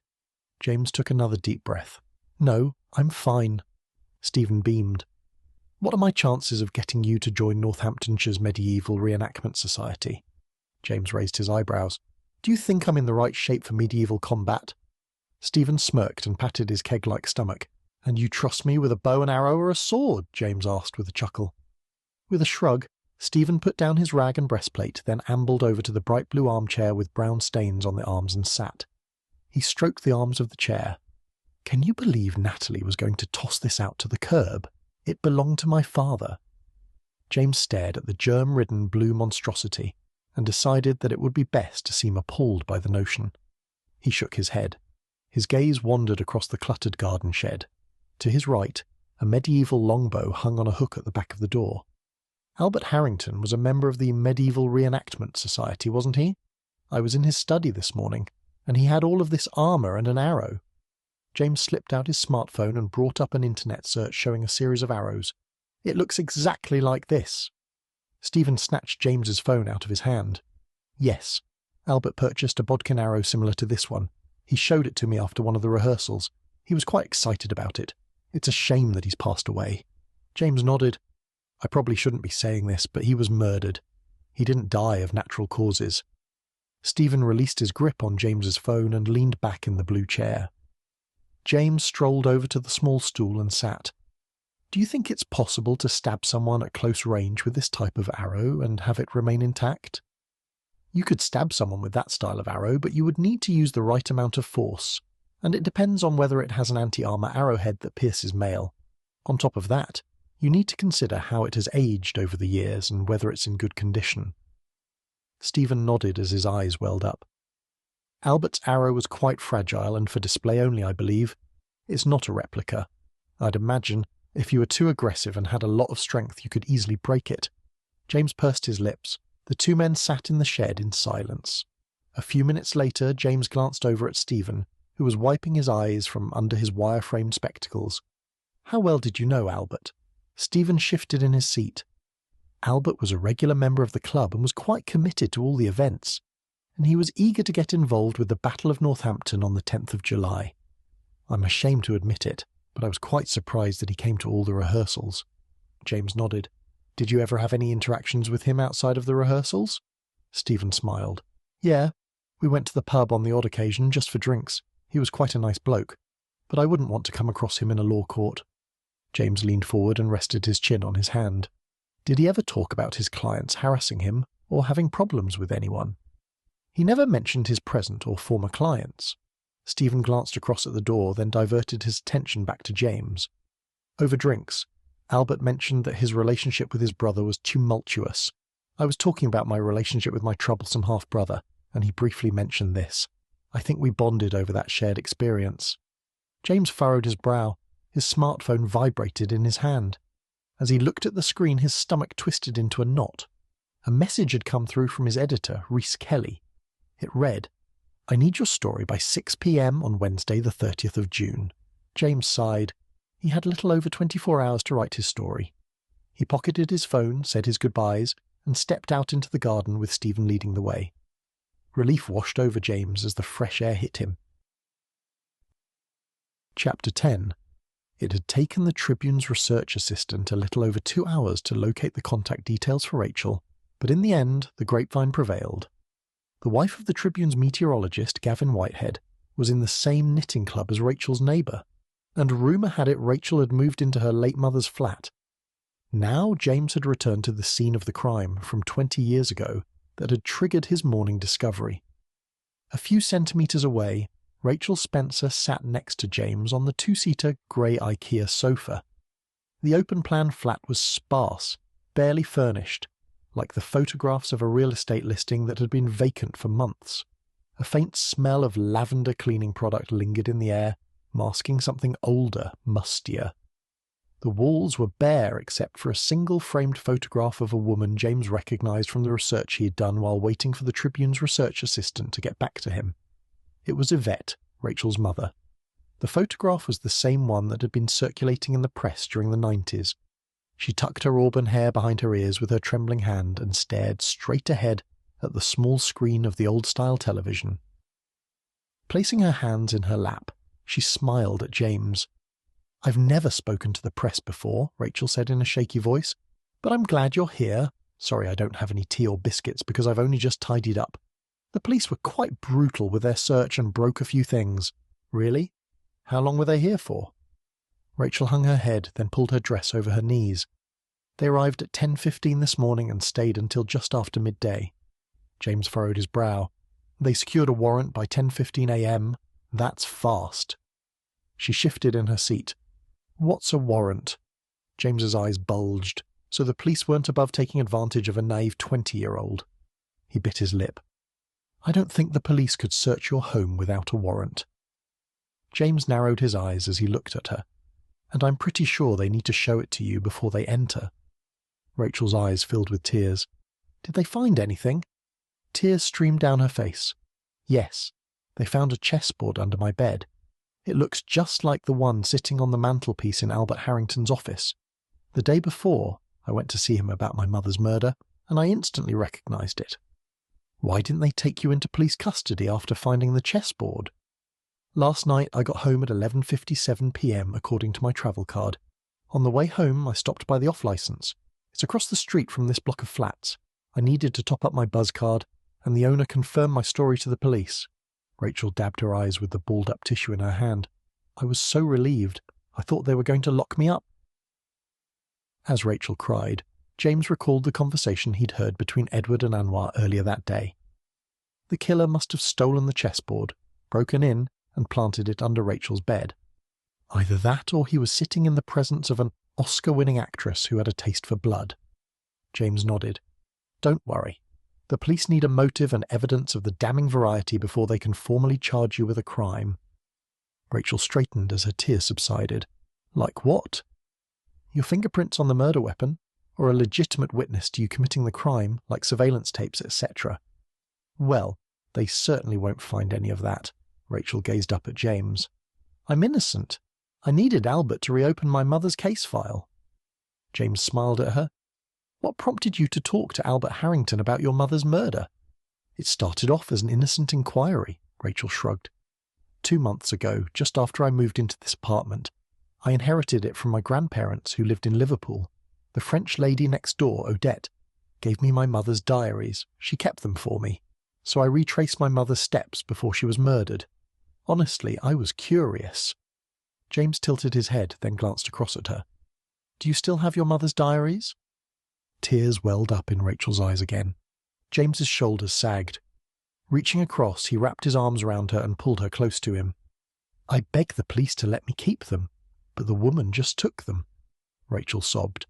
"I wasn't trying to hide anything. The diaries are one of the few things I have of my mother's. She wrote the entries by hand, and her penmanship was so beautiful." His heart sank. "I understand why you wanted to keep them." "Really?" Rachel gazed up at him. "My mother died when I was 3. I have no memories of her, just a little Duplo train and a small heart-shaped locket." James blinked away the tears welling up in his eyes. "I think it's a cheap piece of jewellery, but that's not the point." He released his grip on Rachel and sank back into the sofa, mad. He was getting too personal. James briefly composed himself, then peered down at Rachel. "What did you find out about your mother's murder?" "The crime wasn't sexual." Rachel swallowed something in her throat. "But according to my grandmother's copy of her autopsy, it mentioned she had sex with someone before she was killed. But it wasn't forced. I think it was with whoever killed her. It's all in the file I gave to Albert Harrington." Rachel stood, then walked across the open-plan living room towards the bedroom and disappeared. 2 minutes later, she re-emerged with a small black and red USB drive. "I kept a backup copy of all my research and my mother's diaries. I gave this same information to Albert Harrington." Rachel strolled across the room and handed him the drive. He had a sinking feeling in his stomach. There was no new file in Albert's office. Perhaps he kept it in the safe, and that was why it was opened. James stared at the drive in his hand. "What?" James furrowed his brow, then faced her. "And you're sure you gave this to Albert Harrington?" "Positive? Albert didn't give it back to me." Rachel hung her head. "He pushed me out of his office and mumbled something about a station." James nodded. "Who do you believe killed your mother?" "I don't know," Rachel shrugged. "But I don't believe Thomas killed her either. It doesn't fit the autopsy findings. There's no mention of Thomas in her diary in a romantic capacity, only an entry about getting him a job as a packing boy. Only a Mr. E-Man and Peter are mentioned. Mr. E-Man or a mystery man? Rachel jumped up from the couch, then paused. I never thought of it like that, but it makes sense that she used a code. Maybe it was a forbidden romance of some kind. Technically, her mystery man could still be Thomas. Since they worked at the same shop, workplace romances might have been forbidden due to company policy. James closed his eyes and sighed. As he opened his eyes, Rachel strolled across the room while holding a small silver laptop. She sat next to him and flipped open the screen. After a few quick clicks, she showed him the image of a handwritten page. The penmanship was immaculate and perfectly proportioned. Here, Rachel pointed at the laptop, she describes Peter as nice, but too pushy. James stared at the screen. Will you help me figure out who killed my mother? Rachel looked up at him. I need to know the truth. I'm tired of all the second-hand information. I want to piece together my past. Hopefully I'll get to know her a little better through this. As he listened to her words, his chest tightened. There was no way he could refuse her request. He too had spent his entire life filtering through information from his grandparents. Deep down, he knew they were holding back elements of the truth, but not in a sinister way. It was done out of love. They were trying to protect their grandson. I can relate to the second-hand information. My grandparents held out on me too. Remembering might be too painful or something to that effect. James nodded. I met my mother's accountant or estate planner a few years ago. Even he seems to be hiding something. Rachel grabbed his hand and squeezed it. I'm sorry. Yes, James said. I'll help you figure out what really happened to your mother. I suspect it's related to Albert's death. Really? James nodded. He was murdered on the same day. That's one hell of a coincidence. James glanced across at her. I don't believe in coincidences.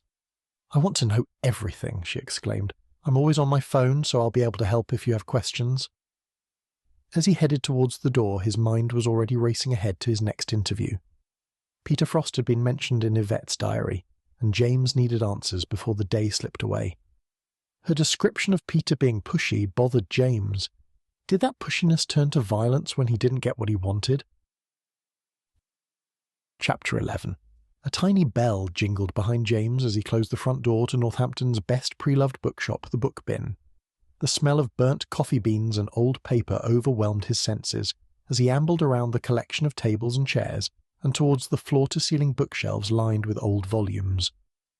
James craned his neck as he peered at the top shelf. He hoped to run into Peter Frost, then talk him into digging up the past. There was good and bad news on that front. The good news was, 20 years ago, after the murder of Yvette Spencer, Frost, a close friend of Yvette who also worked at Woolworths, had willingly talked to journalists from the Northampton Tribune back when the crime desk was covering the investigation. In fact, he was almost enthusiastic, according to the notes of the now retired journalist and crime writer Percival Williams. Time had passed, and Peter would have no idea James was coming. Turning up unannounced had possibly been a mistake, but James was on a time crunch. That was the bad news. Reaching into his grey suit jacket, James slipped out his smartphone. After a few taps on the screen, he brought up an image of a man in his late 30s. He squinted at the screen, trying to imagine how Peter might have aged. Ahem, a deep voice called out from behind him. While drawing his smartphone to his chest, James leapt back and struck his head on the low-hanging chandelier dangling near the bookshelves at the front of the store. A sharp pain shot through his head. James grimaced as he slid his phone into his pocket.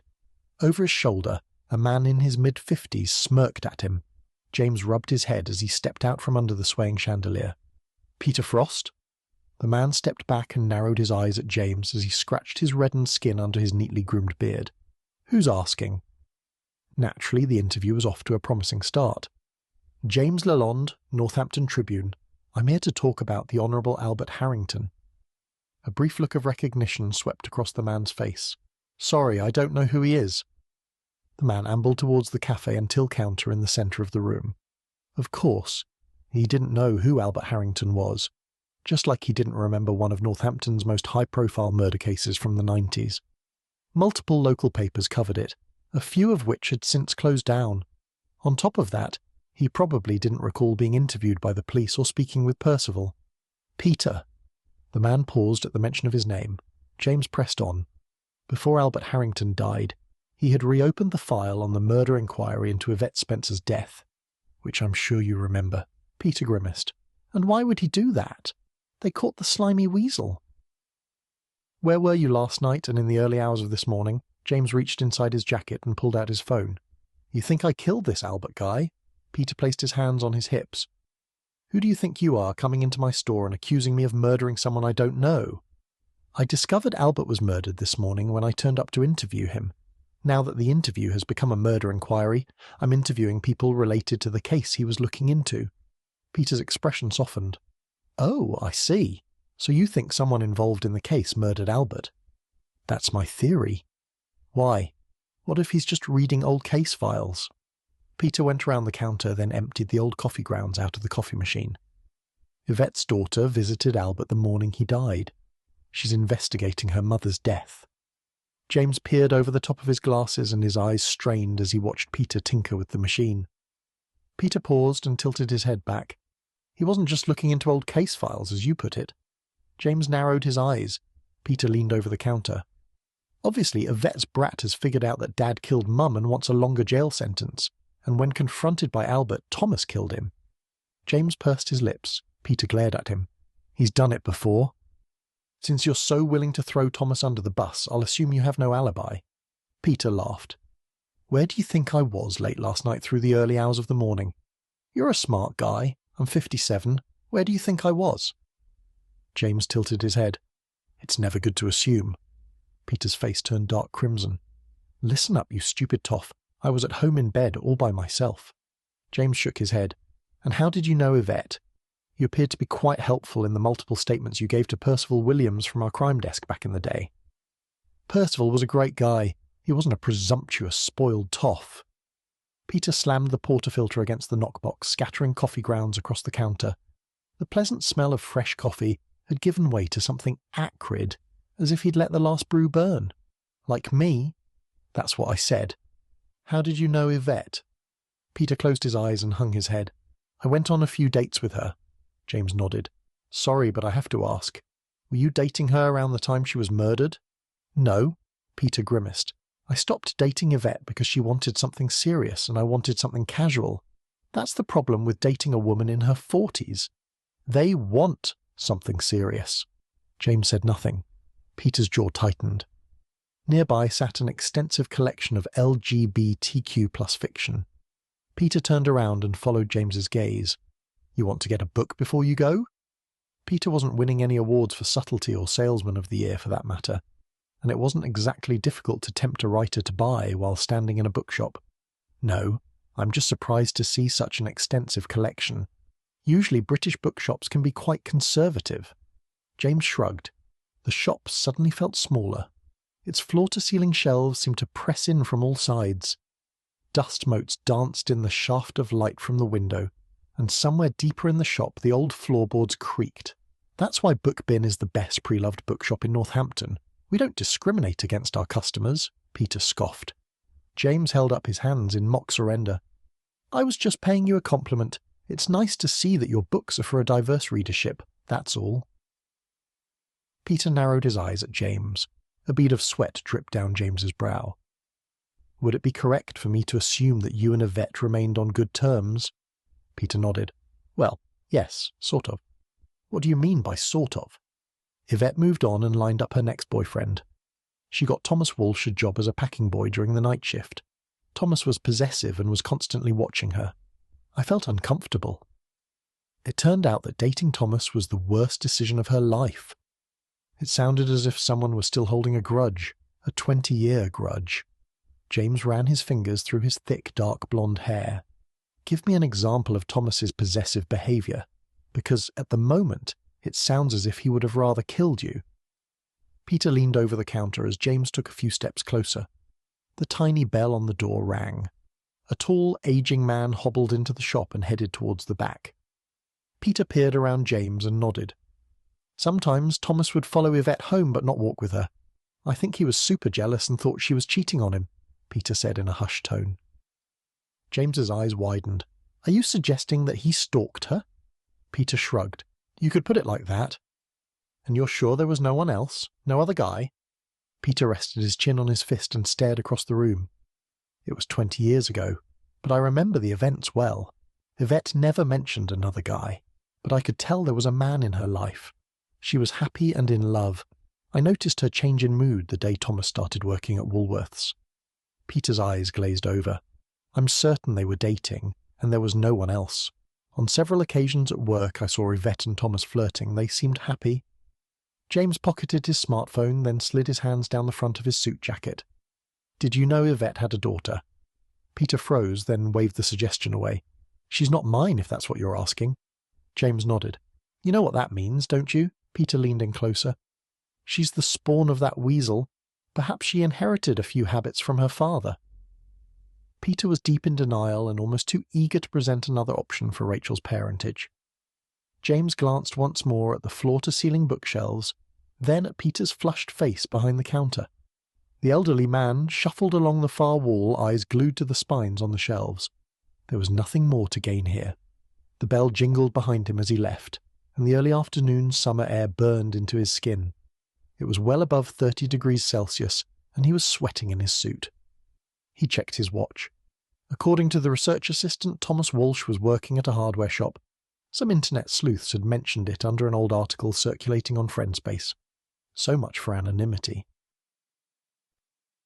Chapter 12. James leaned against the bus shelter wall across the road from Hammer and Nail, a hardware store on the dicier side of town. It was part of a mini high street that included a bank, a vet care clinic and shop, Hammer and Nail, Poundland and Lloyd's Pharmacy. The locals probably used Poundland as a supermarket. James pulled out his smartphone and sent a message. It read, "Just interviewed Peter Frost. I think he could be your father, but he seems to be in denial about it, and he has no alibi for the time of Albert's murder. I'll keep you posted."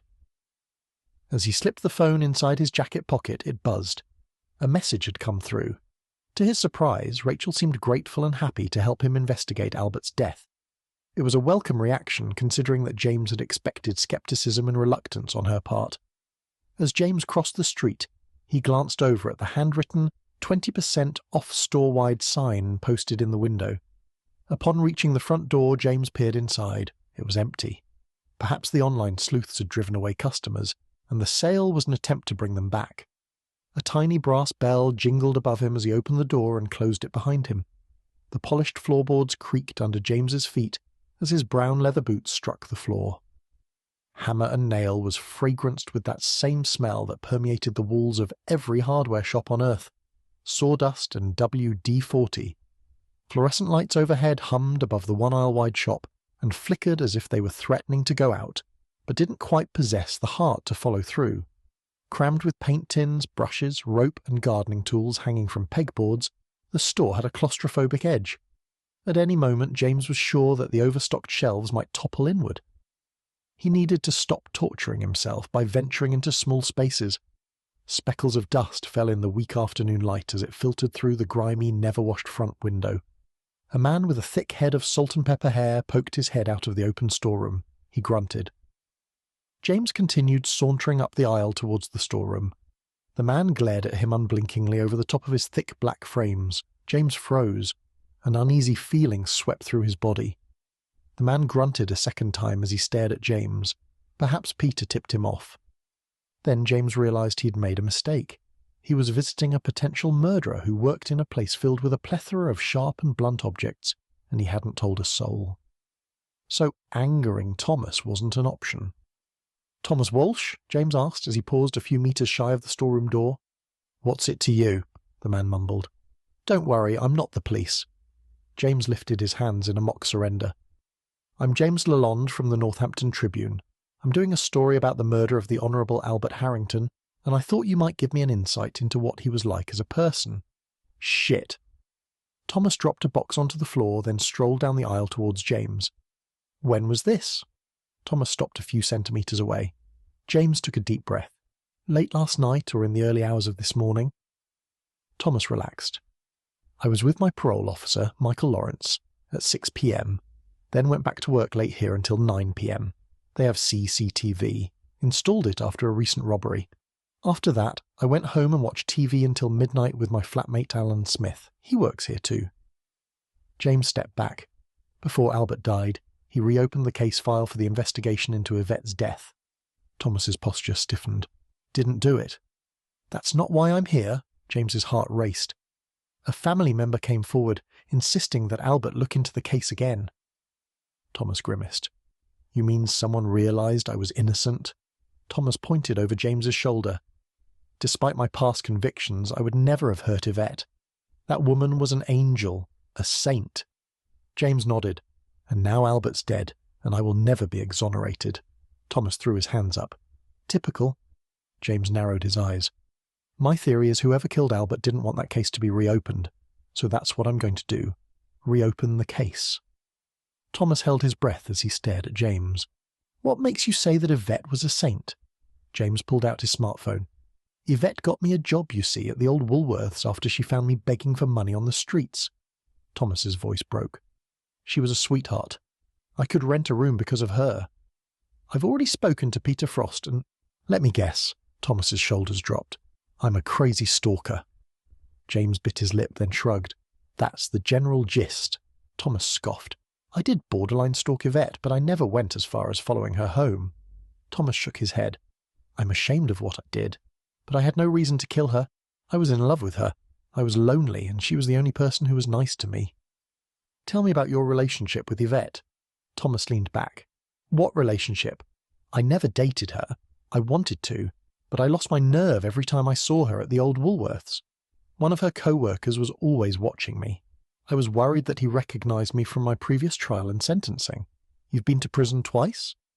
Thomas stroked the arm of his red-checked flannel shirt. I lost my temper with a lady, and I accidentally killed her. Thomas hung his head. I've become better at controlling my temper. He glanced up at James. I was worried he was going to tell Yvette and scare her off. The co-worker? James peered down at his phone. Can I have their name? Thomas slipped his hands into the pockets of his dark-rinsed jeans. It was Peter Frost. He followed me home one evening and threatened me. James furrowed his brow. So Peter threatened you? Yes. One evening while I was waiting for Yvette to finish her shift at Woolworths, I watched Peter follow her home. Peter must have seen me, because the next day he waited for me to finish my shift and threatened to tell everyone about my arrest and get me fired. In return for his silence, I had to stay away from Yvette. James tilted his head. That's why you joined the choir at All Souls? Thomas laughed. Son, I never joined no choir. I can't sing to save my life. James stifled a chuckle. He was caught in the middle of a mud-slinging match between two men who were over 50. Eventually, if he asked enough questions, someone would slip up. Thomas's unblinking stare returned. The same familiar, uneasy feeling swept through James's body. His story sounded too good to be true. Despite his honesty, Thomas was clearly holding something back. Something that mattered. And it must have been incriminating. James held Thomas's gaze a moment longer, then turned and walked back up the aisle. Hammer and Nail's tiny bell jingled behind him as the door shut. He pulled out his smartphone and sent Rachel another text. Chapter 13. The number 22 bus came to a halt a few metres before the parish church of All Souls. As James stepped off the bus, he pulled his smartphone out of his pocket. 45 minutes had passed since he left Hammer and Nail, and it was still warm. There seemed to be no end to the heat. Northampton's inner-city air carried the faint scent of exhaust fumes. The distant honking of horns from cars stuck in traffic along the main road echoed through the square outside the church. Albert's car had been parked there earlier that morning, but it was gone. The police must have towed it away. Only the trail of blood remained.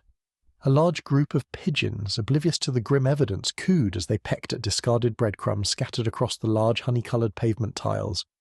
They seemed unfazed by the bus pulling away behind him and the heat of the paved stones under their feet. Nothing was going to keep them from a free feast. James opened the message trail on the screen of his smartphone. His second message was still listed as unread. Although they had only recently met, Rachel had been quick to respond to his first message, and gave him the impression that she was permanently attached to her device and was on standby to help with his questions. But he was left in limbo. He needed to know whether Yvette knew about Thomas's dark past, and if she mentioned it in her diary. Because he was on the bus and didn't have a computer on hand, he couldn't check the USB drive.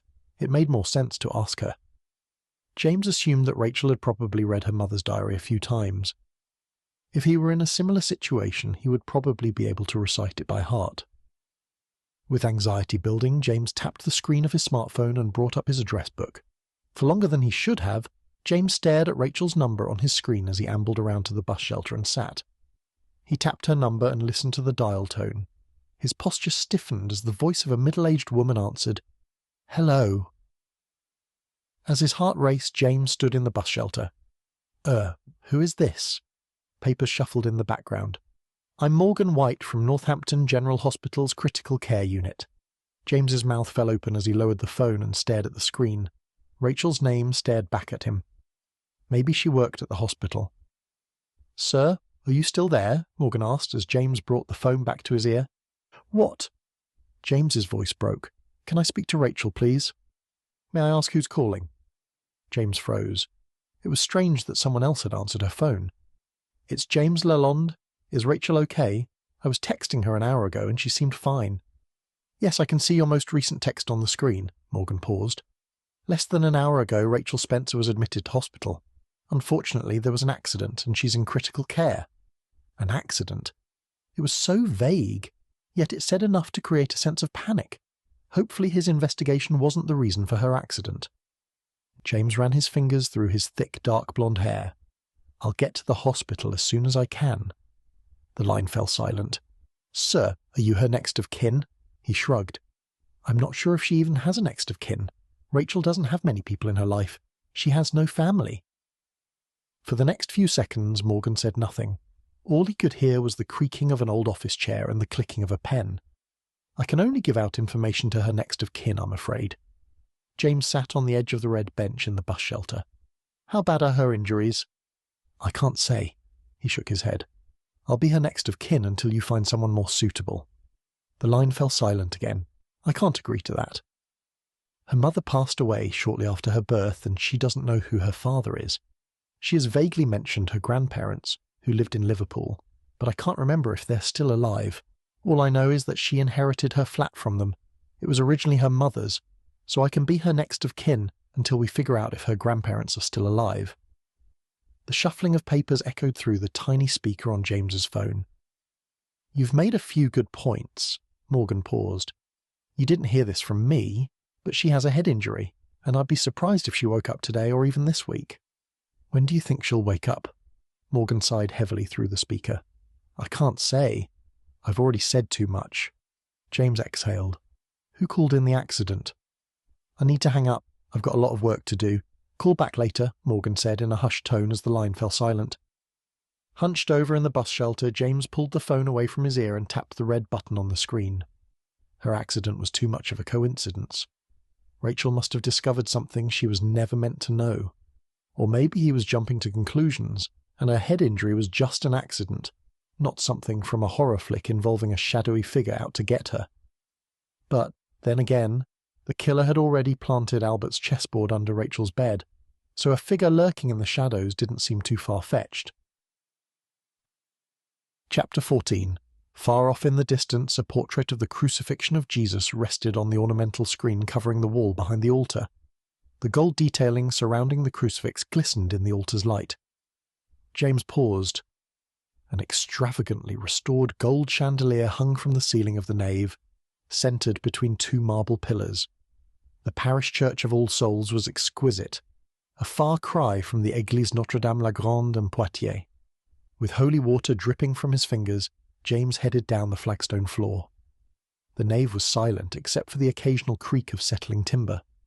Afternoon light streamed through the stained glass, casting fragments of colour across the floor. The temperature dropped as he moved deeper into the church, away from the entrance.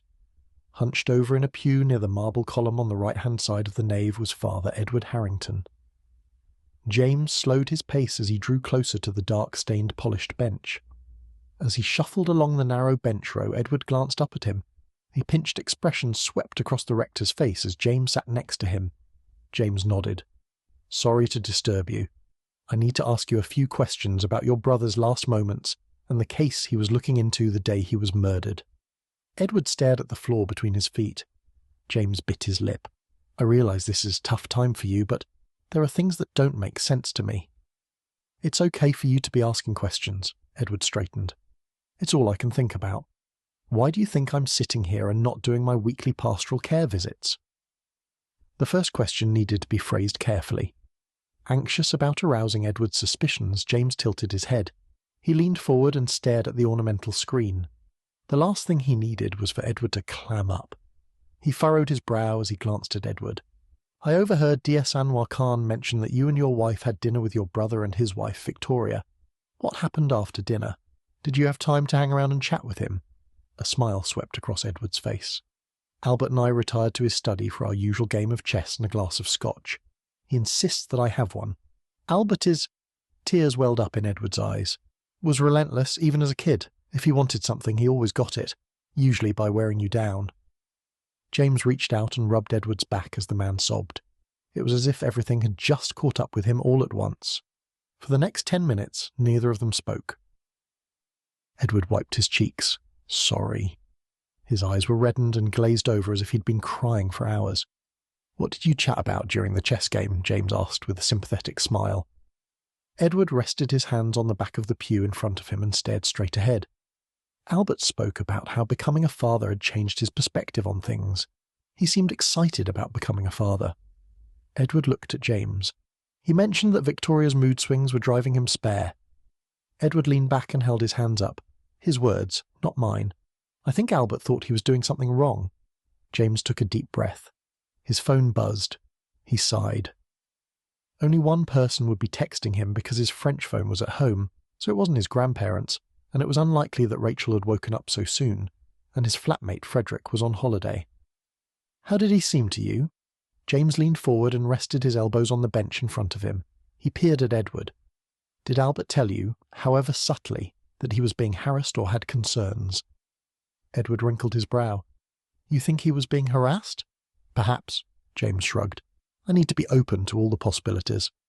Over dinner, he was quiet and observant. Edward cocked his head. While we were in the study, he was calm but measured. So, just his usual self. Really? James narrowed his eyes. Did Albert mention why he was investigating Yvette Spencer's case after all this time? It surprised me when Albert mentioned that Rachel Spencer had turned up at his door.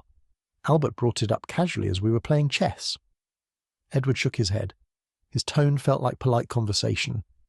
Do you know why he told you about the case? He could have been thinking out loud, but he might have had a reason. Edward pinched the skin around his throat. Albert wanted to know what I remembered about the murder of Yvette Spencer. He was the Crown prosecutor at the time, and was anxious that this case would come back and haunt him now that he was about to be sworn in at Northampton's Crown Court. Edward shrugged. Albert never came out and stated it outright, but I could tell that's what was on his mind. How do you know that? Edward jerked his head back. Surely you know. Albert was about to be sworn in as the resident judge at the Northampton Crown Court. James pursed his lips. What do you remember about the case? Yvette was in the choir while I was director of music at All Souls. She was always punctual at choir practice, but that's all I can tell you. Thomas Walsh joined choir practice close to her death. He was convicted for the crime. Edward paused. I'm pretty sure the Northampton Tribune covered the story. It was 20 years ago. I gave a statement to the police during the initial investigation in 1990. Back then, Albert was tight-lipped and gave out very little information during his questionings as the Crown prosecutor. Edward pursed his lips. Sorry, that wasn't very helpful. What time did you leave? Edward squinted. Around 11. What was the study like when you left? Well, the chessboard and scotch were out on Albert's desk when I left. He usually lets me find my way out by myself. Did you see anyone hanging about after you left? Edward's eyes bulged. He paused, then simply whispered, No. James nodded. A few seconds later, he stood and made his way up the row towards the church's centre aisle. He reached into his pocket, pulled out his smartphone, and glanced at the message on the screen. It read, How's the story? Fill me in ASAP. A wave of nausea swept through his body as he slipped his phone back inside his jacket. He was on the verge of losing his first story to a more seasoned journalist. Unless... James whirled around. Edward stood in the middle of the aisle, staring at the altar. Out of curiosity, where did Albert get his chessboard? My grandfather is after a chessboard that's more of a collector's item. Edward's mouth hung open, and he glanced around the room. As Edward stuttered, He rubbed his hands down the front of his trousers and sat. He tilted his head, then shrugged. Something like panic flickered in his eyes. There was something about Edward's reaction that didn't sit right. Then again, Edward had just lost his brother, and James had brought up the last game of chess they'd ever played together. Of course, he was shaken. "Don't worry. I just heard it was a collector's item and thought my grandfather might want one. Anyway, I hope the police find it soon. It would be a shame to lose such a sentimental item." All the blood drained from Edward's face. Interesting. The police hadn't told Edward about the chessboard. James sauntered up the nave towards the doors. As he inched closer to the narthex, a blur of black and brown ducked behind the pillar. The soft scuff of a shoe against marble echoed in the quiet space. Someone was eavesdropping. That was interesting. The church had grown dimmer as the afternoon wore on. 24 minutes had passed since he first entered the church, and shadows had pooled beneath the galleries. The ornate golden chandelier seemed to absorb light and sparkle rather than cast it. At 3 minutes to 5, the building had that peculiar emptiness of sacred spaces. In a way, it was almost eerie. Bent over the back pew, Philippa Harrington flicked through a stack of church bulletins. James grimaced. Tuesday afternoon was a tad too early to be printing the church bulletin. She turned and glared at James, then straightened. James walked over to the pew and glanced at the stack of paper. "This morning I interviewed Rachel Spencer, and she mentioned she was looking for information about her mother, Yvette Spencer. Did she ever come here and talk to you or your husband?" A brief look of recognition swept across her face. "Why don't you ask my husband?" The excuse sounded weak even to his own ears, but she did have a point. "I just remembered to ask, and I don't want to torture him with more questions." Philippa straightened the stack of bulletins. "I remember Yvette, but I don't remember a Rachel, and I'm sure Edward would have mentioned it if she'd inquired about Yvette. After Yvette was murdered, Edward did a lot of grief counselling sessions for the members of our congregation." James furrowed his brow as he stared down the nave. Something felt off. Earlier, Rachel said that she was desperate for information about her mother, yet she hadn't inquired at All Souls. Her mother was present at the choir rehearsals, and this would have been featured in her diary. If his mother were involved in a local church choir, he would have banged on the church's door a long time ago. Perhaps she was too afraid to ask. But Rachel didn't seem to struggle with asking him for help. That might have been due to a shared life experience. Either that or someone was lying. But why lie? Did Peter Frost or Thomas Walsh join the choir around the same time as Yvette or close to her death? They were suspects in the murder inquiry. I believe they were all over the news. James tilted his head. Philippa's shoulders dropped as she let out an exaggerated sigh. "I was the choir assistant, but you can't expect me to remember everybody." She narrowed her eyes. "I'm assuming you have photographs to jog my memory." James pursed his lips as he pulled out his smartphone. As he tapped the screen and opened the photo app, Philippa glanced over. On his screen, James had brought up a photograph of Thomas Walsh from an article in the Northampton Tribune. "No," she shook her head. "I don't remember him." James tapped on the smartphone and brought up the second image. He glanced at Philippa. "No." She looked up. "This is the first time that I've seen him." James headed towards the closed double doors. Philippa's memory might have been faulty, or Edward somehow misremembered events and confused Thomas for another man. After all, it was 20 years ago. Or maybe Thomas was lying. Chapter 15. Could this day get any worse? The espresso machine in the Northamptonshire police station's kitchen slowly dripped the last remaining millilitres of coffee into Anwar's white espresso cup. Earlier that day, he had made 2 trips to visit Rachel Spencer's elderly neighbour, Odette Lafontaine. During both visits, all he could get out of her was "Tu parles français." She said it over and over again. He couldn't work out whether she legitimately didn't speak any English or was pulling his leg. Either way, he needed a French interpreter. The dripping paused. Anwar picked up the espresso cup, drew it to his lips, and took a sip. He grimaced. It was the worst coffee on earth, but it was still coffee. Anwar walked out of the kitchen, then down the hall and through the open-plan office area. The aroma of his stale coffee mixed with the printer toner and whatever chemicals the cleaners had used the night before. It almost made him gag. Cables sprawled between the workstations in tangles. Around him, keyboards clicked, and someone laughed on the phone 2 desks over. A crisp packet crinkled. and the ancient air conditioning units rattled from somewhere above. With a sigh, he sat on the edge of Chan's desk and put his espresso cup on the coaster. Chan looked up at him and shook his head. The quickest they can get a translator is on Friday. Chan turned the monitor in Anwar's direction. That's 3 days away. Chan slumped forward and leaned his elbows on his desk. It's the best I can do. Anwar jumped off the desk and paced up and down the narrow aisle near Chan's workstation. I guess I could ask Lalonde and get a certified translation from a clerk. Chan frowned. He's French. I thought his accent was European, but I suspected maybe Spanish. Technically, yes. Anwar reached into his pocket and pulled out a small notepad. He flipped through the pages. Born in New York but lived in Poitiers in central western France since he was 3. Moved to Oxford and studied for a bachelor's degree at All Saints College. Chan swiveled around in his chair. Isn't he still a suspect? He has a complete lack of body strength and an equally weak constitution. Anwar's jaw tightened. You saw him throw up at the parish church of All Souls, and the body wasn't dumped. Albert drove the car. The evidence in the Mercedes explains this, and the pathologist estimates the time of death to be around midnight. That night, James was at the Queen's Head with Will Thatcher until midnight. And the pub was locked down, so he couldn't have left without the bartender noticing.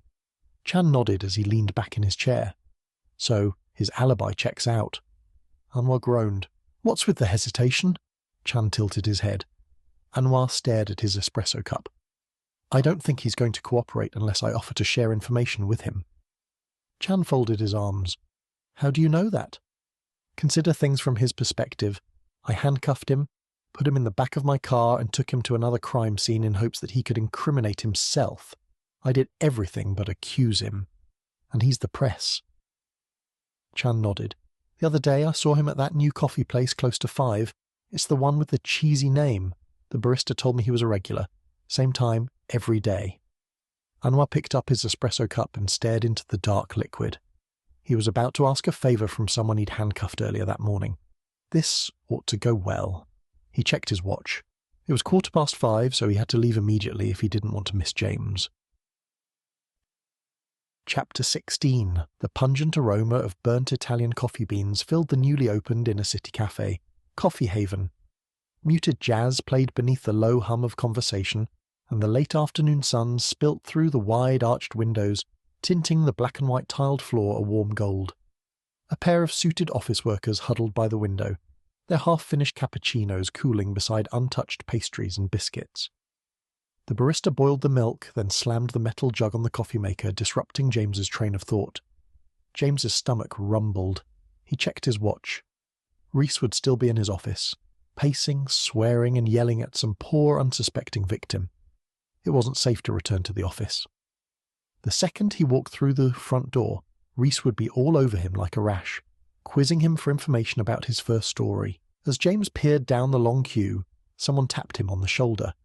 He jumped, then whirled around to find Anwar standing behind him. A pair of deep brown eyes narrowed as they stared at him. You know that what you're doing is dangerous, right? Anwar wrinkled his brow. All you need to do is ask the right person the right question, and you'll end up in a body bag. James rolled his eyes, then turned around to face the counter. The queue hadn't moved, not even a millimetre. Lalonde, isn't that French? Of course not. In his spare time, James loved nothing more than wandering around an English town speaking in an obnoxiously thick French accent that no one understood, just for the laughs. Someone had looked him up on the immigration databases. Are you a little bummed that I'm here legally, detective? James asked, stifling a smile. Anwar glanced at his feet as he tapped the black and white check linoleum floor. Is that your native language? James jerked his head back. Do I not sound French enough for you? You sound perfectly French. I'm just not allowed to assume. To avoid discrimination and a host of other issues, I'm required to ask questions I already know the answers to. Anwar held up his hands in a mock surrender. I was wondering if you've spoken to Odette Lafontaine, Rachel's neighbour. Well. It seemed someone was finally in a sharing mood. James bit back a smirk. So miracles do happen, after all. The best thing James could do for himself was say nothing and see where it goes. She keeps saying tu parles français. I've returned with a female officer because I thought the lady was afraid of me. She's old, and I thought she might feel safer with female company, but I just got more of the same. Anwar shook his head. James laughed. Oh, You need my help. This must be killing you. Anwar grimaced. I need an interpreter to interview Odette. I could bring you on as a consultant, but I'll need to record the interview and provide a certified translation. James narrowed his eyes. This morning, he'd been suspect number 1, and now he was a consultant with a sought-after skill set. Anwar had to be up to something. An intoxicating aroma of rose and lavender made James's eyes water as he leaned in and gently placed a kiss on both of Odette's cheeks as she stood in the doorway. The perfume mixed with the stale scent of mothballs and poured out onto the balcony. It was a sharp contrast to the muggy evening outside. An onion and garlicky aroma wafted from somewhere below, causing James's mouth to water. It had been far too long since he'd had a home-cooked meal. Through the doorway behind Odette, James caught a glimpse of lace curtains and ornate furniture crowded into the small flat. Around him, the building hummed with the muffled sounds of evening life. A couple of doors down, a television blasted. From the floor below, a conversation and the clatter of dishes echoed around the courtyard. The block of flats where Odette and Rachel lived had a courtyard in its centre, which created an echo chamber. Essentially, it was a square of cracked concrete boxed in by rows of turquoise railings and peeling paint. Odette leaned to the side and narrowed her eyes at Anwar, who was standing behind him. Anwar leaned forward and nudged James. Sooner than expected, James regretted having agreed to the interview. After 20 minutes of Anwar lecturing him about how to interview suspects and gather information for an investigation, what James needed was a reminder nudge. He didn't understand why Anwar was treating him like he was stupid. Another poke in the ribs jolted James back to reality. Patience clearly wasn't one of Anwar's virtues. The interview and its live translation were going to be excruciating if Anwar was going to behave like this. I know you're impatient, but there are certain social pleasantries that are expected of me before I can begin a conversation. I need to be polite to get her on our side. Anwar muttered something under his breath, the sound halfway between a groan and a scoff. As James whirled around, a smile disappeared from Odette's face. Parlez-vous français? Odette asked in a hushed tone as she leaned forward. Do you speak French? James nodded. Je dois vous poser quelques questions. James took a deep breath as Odette's face dropped. I need to ask you a few questions. For the next 10 minutes they discussed the events leading up to Yvette's murder. But since Anwar couldn't understand French, he had to wait for a translation. As the conversation dragged on, James could feel Anwar's impatient glare. Anwar leaned forward. Ask her about Thomas and Peter. James kept his gaze fixed on Odette, pretending not to hear him as Odette rehashed the events in extraordinary detail. He pulled out his smartphone and glanced at the time on the recording app. Did you ever see Thomas stalk Yvette in the months leading up to her murder? James asked in French as he dropped the phone back inside his jacket. I saw Thomas down there a week before she died. Her death was so tragic, Odette said in French, pointing across the balcony towards the courtyard below. He was pacing back and forth, then would glance up at her door, but he never came up the stairs. Both James and Anwar peered into the courtyard. She saw Thomas pacing around the courtyard and looking up at Yvette's front door a week before Yvette's murder, James said, translating Odette's insights.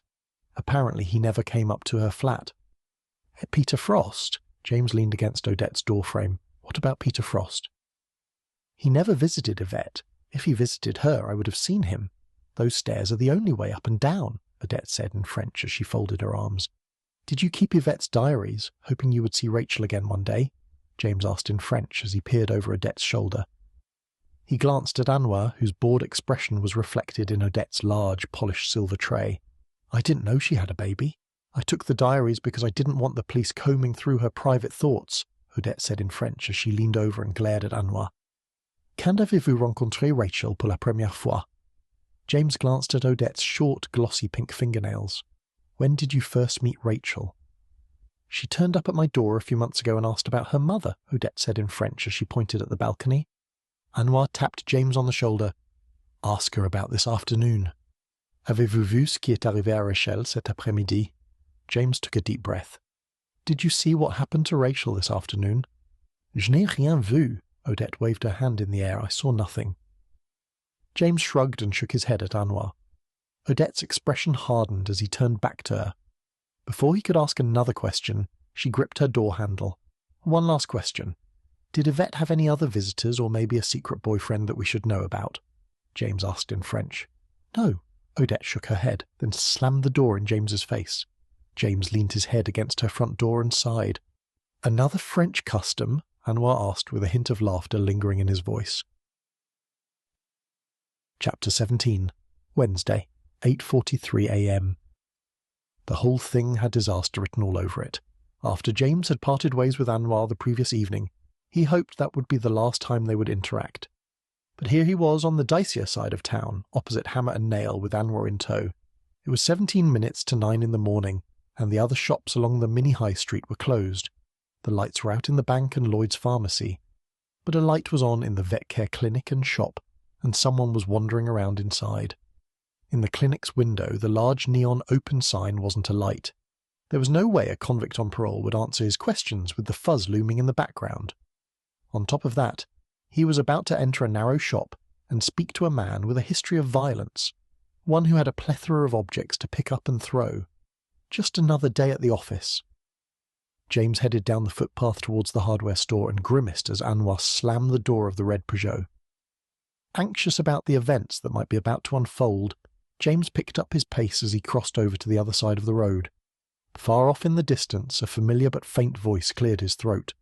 Of course, Anwar wanted something. James paused, then glanced over his shoulder. Standing under an overgrown English oak tree, Anwar tilted his head towards the thick tree trunk. Naturally, Anwar chose this moment to discuss strategy, and it was a pure coincidence that it was the perfect time to hijack the investigation. As James peered down the street towards Hammer and Nail, the familiar blue and white open sign hanging on the front door flickered. James ran his fingers through his hair, then sauntered up the road and across the street to the oak tree. His shoulders sagged. "I think we should discuss interview tactics," Anwar said the moment James came within earshot.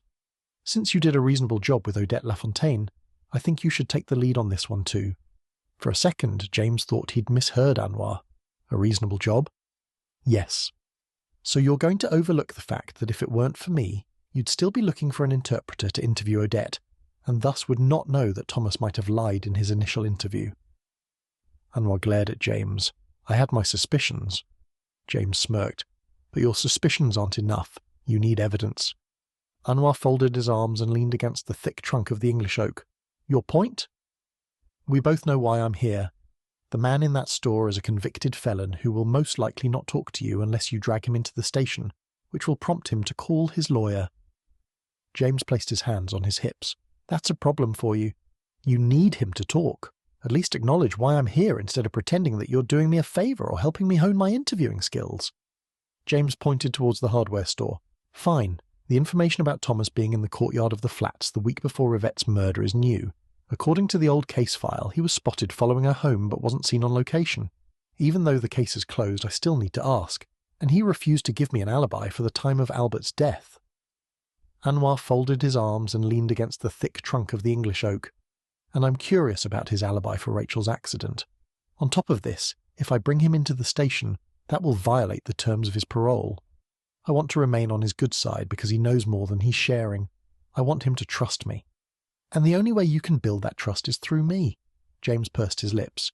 "In terms of his alibi for Rachel's accident, I interviewed him yesterday, at Hammer and Nail around 2:59 p.m. that day. The store has CCTV, and—" "I need to get this information directly from him," Anwar interrupted. Of course he did. In reality, all Anwar needed was a human shield in the event that things went belly up, which sounded about right. Anwar strolled across the empty street. 5 minutes later, James stood on the polished floorboards of Hammer and Nail. The sharp scent of paint thinner hung in the air as the small brass bell rang in the distance. Behind him, Anwar slammed the door, then cleared his throat. James grimaced. Anwar seemed physically incapable of not being a cop, not even for 10 seconds. James shook his head. Anwar nodded towards the end of the narrow shop. Towering in the distance, in the frame of the open stockroom door, Thomas rolled up the sleeves of his flannel shirt. James inched up the aisle towards Thomas, whose irritation lingered in the air as he stood his ground. Thomas glared at Anwar. "The 20% off sale ends Friday. But I suspect you're not here for that. You're never going to leave me alone." James smirked. Anwar's in the market for a new bathroom tap. "Really?" Thomas said, his tone suggesting that he didn't believe a word of it. "And," James nodded, We wanted to clear something up with you. What's that? Thomas pushed his black plastic frames up the bridge of his nose. A source has come forward claiming to have seen you in the courtyard looking up at Yvette's front door a week before her murder. James stepped back as Thomas froze, then narrowed his eyes. The mere mention of a source seemed to catch Thomas off guard. That was interesting. So the old bat is still alive and causing trouble. His reaction was telling. He'd instantly identified the source. His reply wasn't an inquiry but a conclusion. Hopefully he wouldn't do something stupid like confront her. That would only make things worse for everyone. Either Odette must know something about Thomas that she didn't share with him during their interview yesterday afternoon, or Thomas thought she knew something. So, a second chat with Odette was in order. Thomas took a couple of steps forward. Earlier you said the information about you following Yvette home was false, and now someone is saying they saw you. Thomas inched closer to James. I've already served time for Yvette's murder, so what's it to you? James placed his hands on his hips. You claim not to have committed the crime you went to jail for. You get how this looks? Don't you want to clear your name? Thomas shook his head. Have you ever done something that you were ashamed of? I have. I followed Yvette home. All I wanted to do was ask her out. But when I realized I was stalking her, I panicked, stood in the courtyard for a few moments, then went home. Anwar sighed. So the old bat isn't a liar after all. James glanced over his shoulder and glared at Anwar, who had leaned against the cash register counter. The next morning the old bat turned up at Woolworths and let it slip that I wasn't the only male visitor Yvette received. Thomas's eyes glazed over. She enjoyed every second of my reaction. That woman enjoys the pain of others. She's sick. You're talking about Odette Lafontaine? Anwar asked as he strolled up the aisle and stood behind James. Obviously. Thomas shook his head. Who else could I be talking about? James narrowed his eyes. Do you know who she was referring to? Did you ever see her with another man? Thomas shrugged. I assumed she was referring to Peter because I saw them in a cinema matinee together. It was the same week. The day Yvette died. Did you see her with a man that night? No. Thomas pushed his black frames up on his nose again, stormed down the aisle, then paused as he rummaged through the overstocked shelves. Are you sure? James sauntered down the aisle and stood next to Thomas. I believe you didn't do this. To be honest, the arrest seems too convenient. They pinned the crime on the convenient option. Thomas paused. I would never hurt Yvette. I told you she was an angel, just like Mr. Abdallah, who owns this shop. I need to know if you saw anything or anyone suspicious the night she died. You need to tell me, even if you discovered someone while you were stalking her. A tear trickled down Thomas's cheek. That night, Thomas glanced over James's shoulder at Anwar. I can't tell you. James looked over at the detective as well. Anwar is a good guy. This is off the record. He won't say anything. He wanted to talk to you here because he didn't want to do anything that may put your parole in jeopardy. What a saint! Thomas glared at Anwar. James tilted his head. It's the truth. He actually cares about how his actions may affect you, and he wants to see you get your life back together. Thomas swallowed hard. I saw nothing. There was something about his words that wasn't quite believable.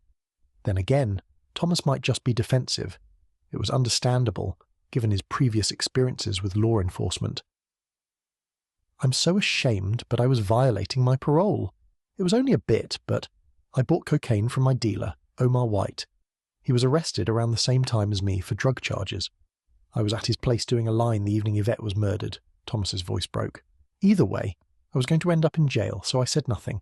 There's no need to drag others down with me. You don't know what it's like. After my first sentence, I ended up homeless with a drug problem and no work until Yvette came along. Prison was a much better experience for me than being on the outside. Like I said, either way, I was going back, and I wasn't about to take down a friend with me. Thomas reached out and dragged a bathroom tap enclosed in plastic off the shelf and walked towards Anwar. He thrust the tap into his chest, then continued to stroll down the shop's aisle. Your missus will love it. Where were you around the time Albert was murdered? Anwar asked, his eyes fixed on the tap in his hand. Thomas pointed at James. I told him. He knows. Thomas paused as he reached the cash register. I was with my parole officer, Michael Lawrence, at 6 p.m, then went back to work late here until 9 p.m. They have CCTV, installed it after a recent robbery. I went home and watched TV until midnight with my flatmate. He works here too. You're more than welcome to watch it if you don't believe me. Anwar gave James a pointed look as he strolled down the aisle towards the register. "It's £120. Thomas nodded. "Chicks dig that expensive crap." James followed Anwar out of the shop. The brass bell rang behind them as the door swung shut. Anwar still clutched the bathroom tap, his jaw tight. Neither of them spoke as they headed back to his Peugeot. Chapter 18. 40 minutes later, James sat in a chair nestled against two filing cabinets in the back left corner of Anwar's office, facing the side of the detective's desk. His desk was the epitome of mess. It was flooded with case files, old mugs that were probably growing mould and scattered paperwork. The upholstered armchair opposite Anwar's desk, a perfectly reasonable place to sit, was piled high with case files. Anwar's office was next to a set of 8 workstations grouped in 4s at the far right-hand corner of the station closest to a kitchen. In the hall, directly opposite the open door, the photocopier's display lit up, and it hummed to life. The constant ringing of the Northamptonshire police station's phone, along with the photocopier's churning, sent a sharp pain shooting through James's head. Hunched over and glued to his smartphone, James flipped through Yvette's diary to the entries 9 months before Rachel's birth. Anwar leaned back in his chair, sipping a double espresso and reading the pages of a leather-bound journal. The fluorescent lights buzzed overhead. "Have you noticed how the mention of the mystery man starts a few months before the time that Rachel was probably conceived?" James continued to read the pages on his smartphone. "What?"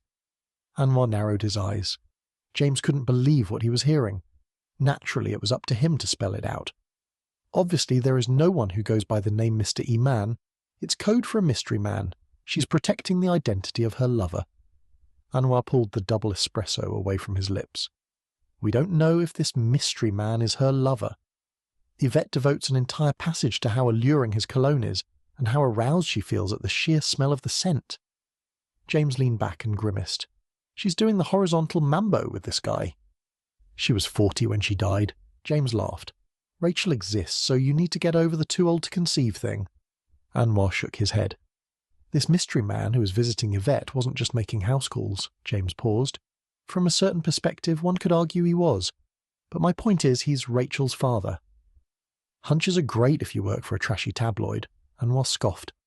But in the real world of criminal investigations, we stick to the facts, and don't rearrange evidence to suit our hunches. James pursed his lips. Fine. Why didn't Odette tell us about this mystery man who was visiting Yvette?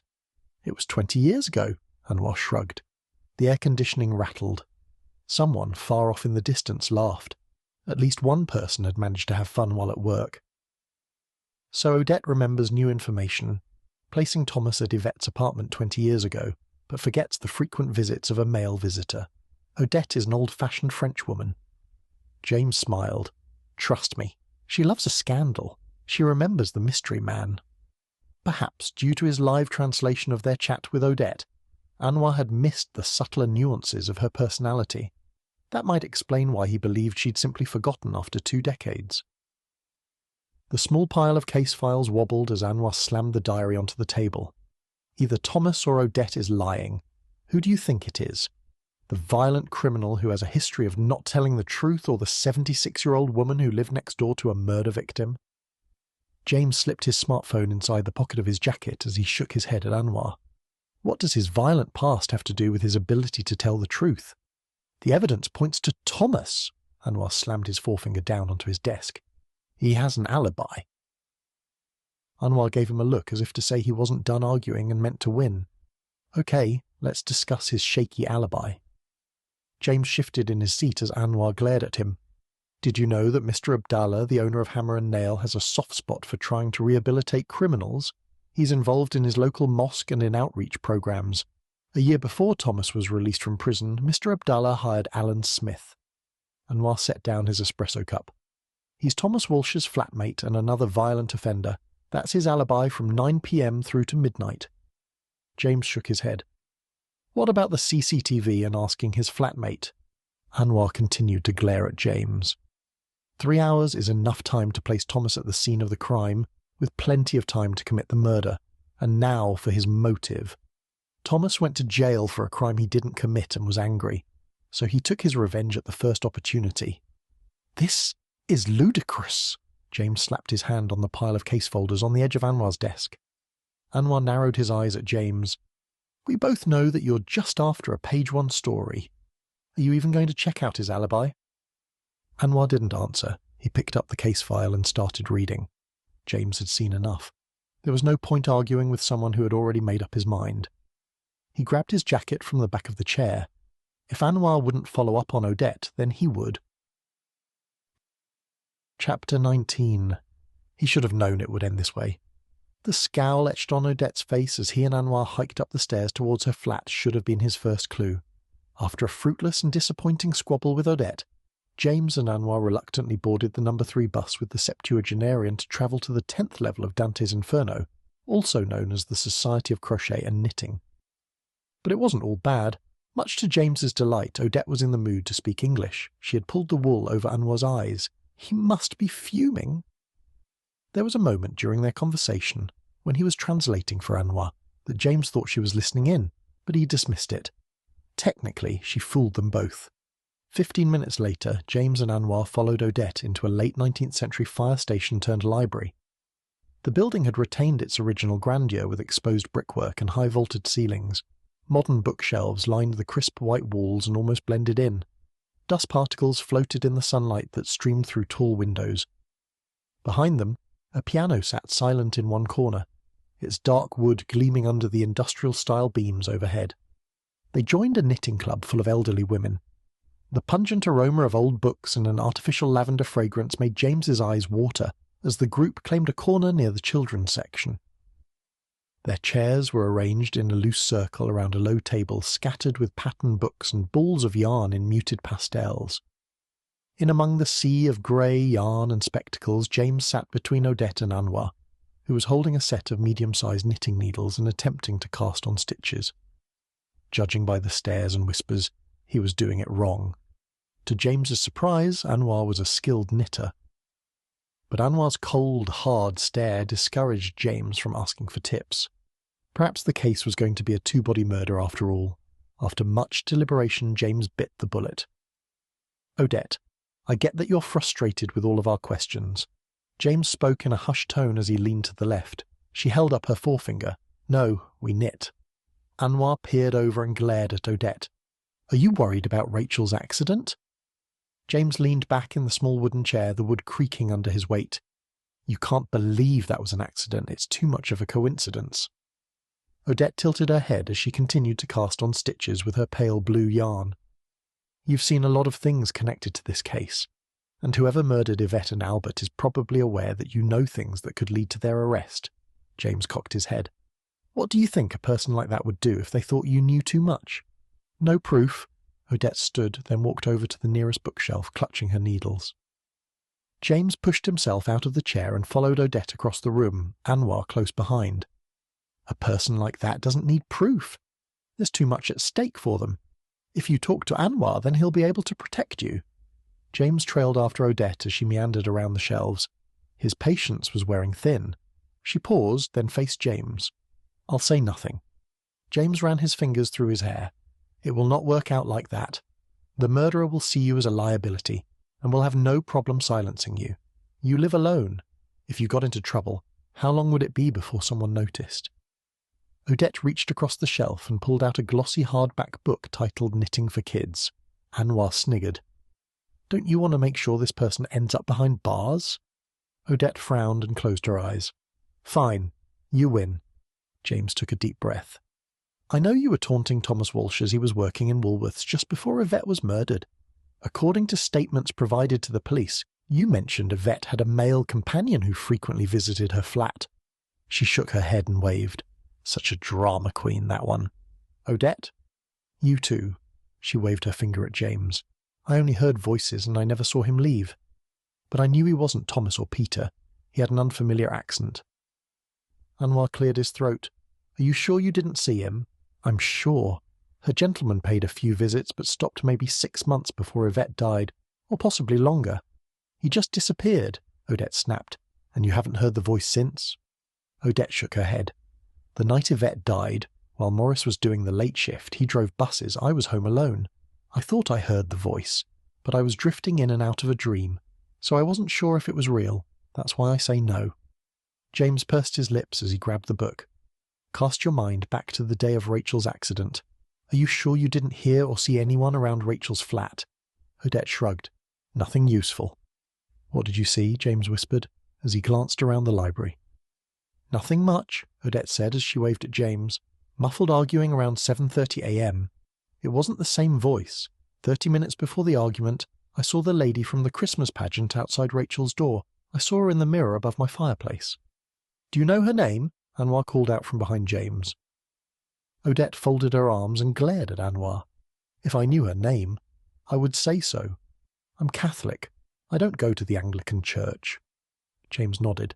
So, she had no distinguishing features? Nothing stood out to you? Well, Odette looked over at the bookshelf. She has brown skin and curly hair, I think.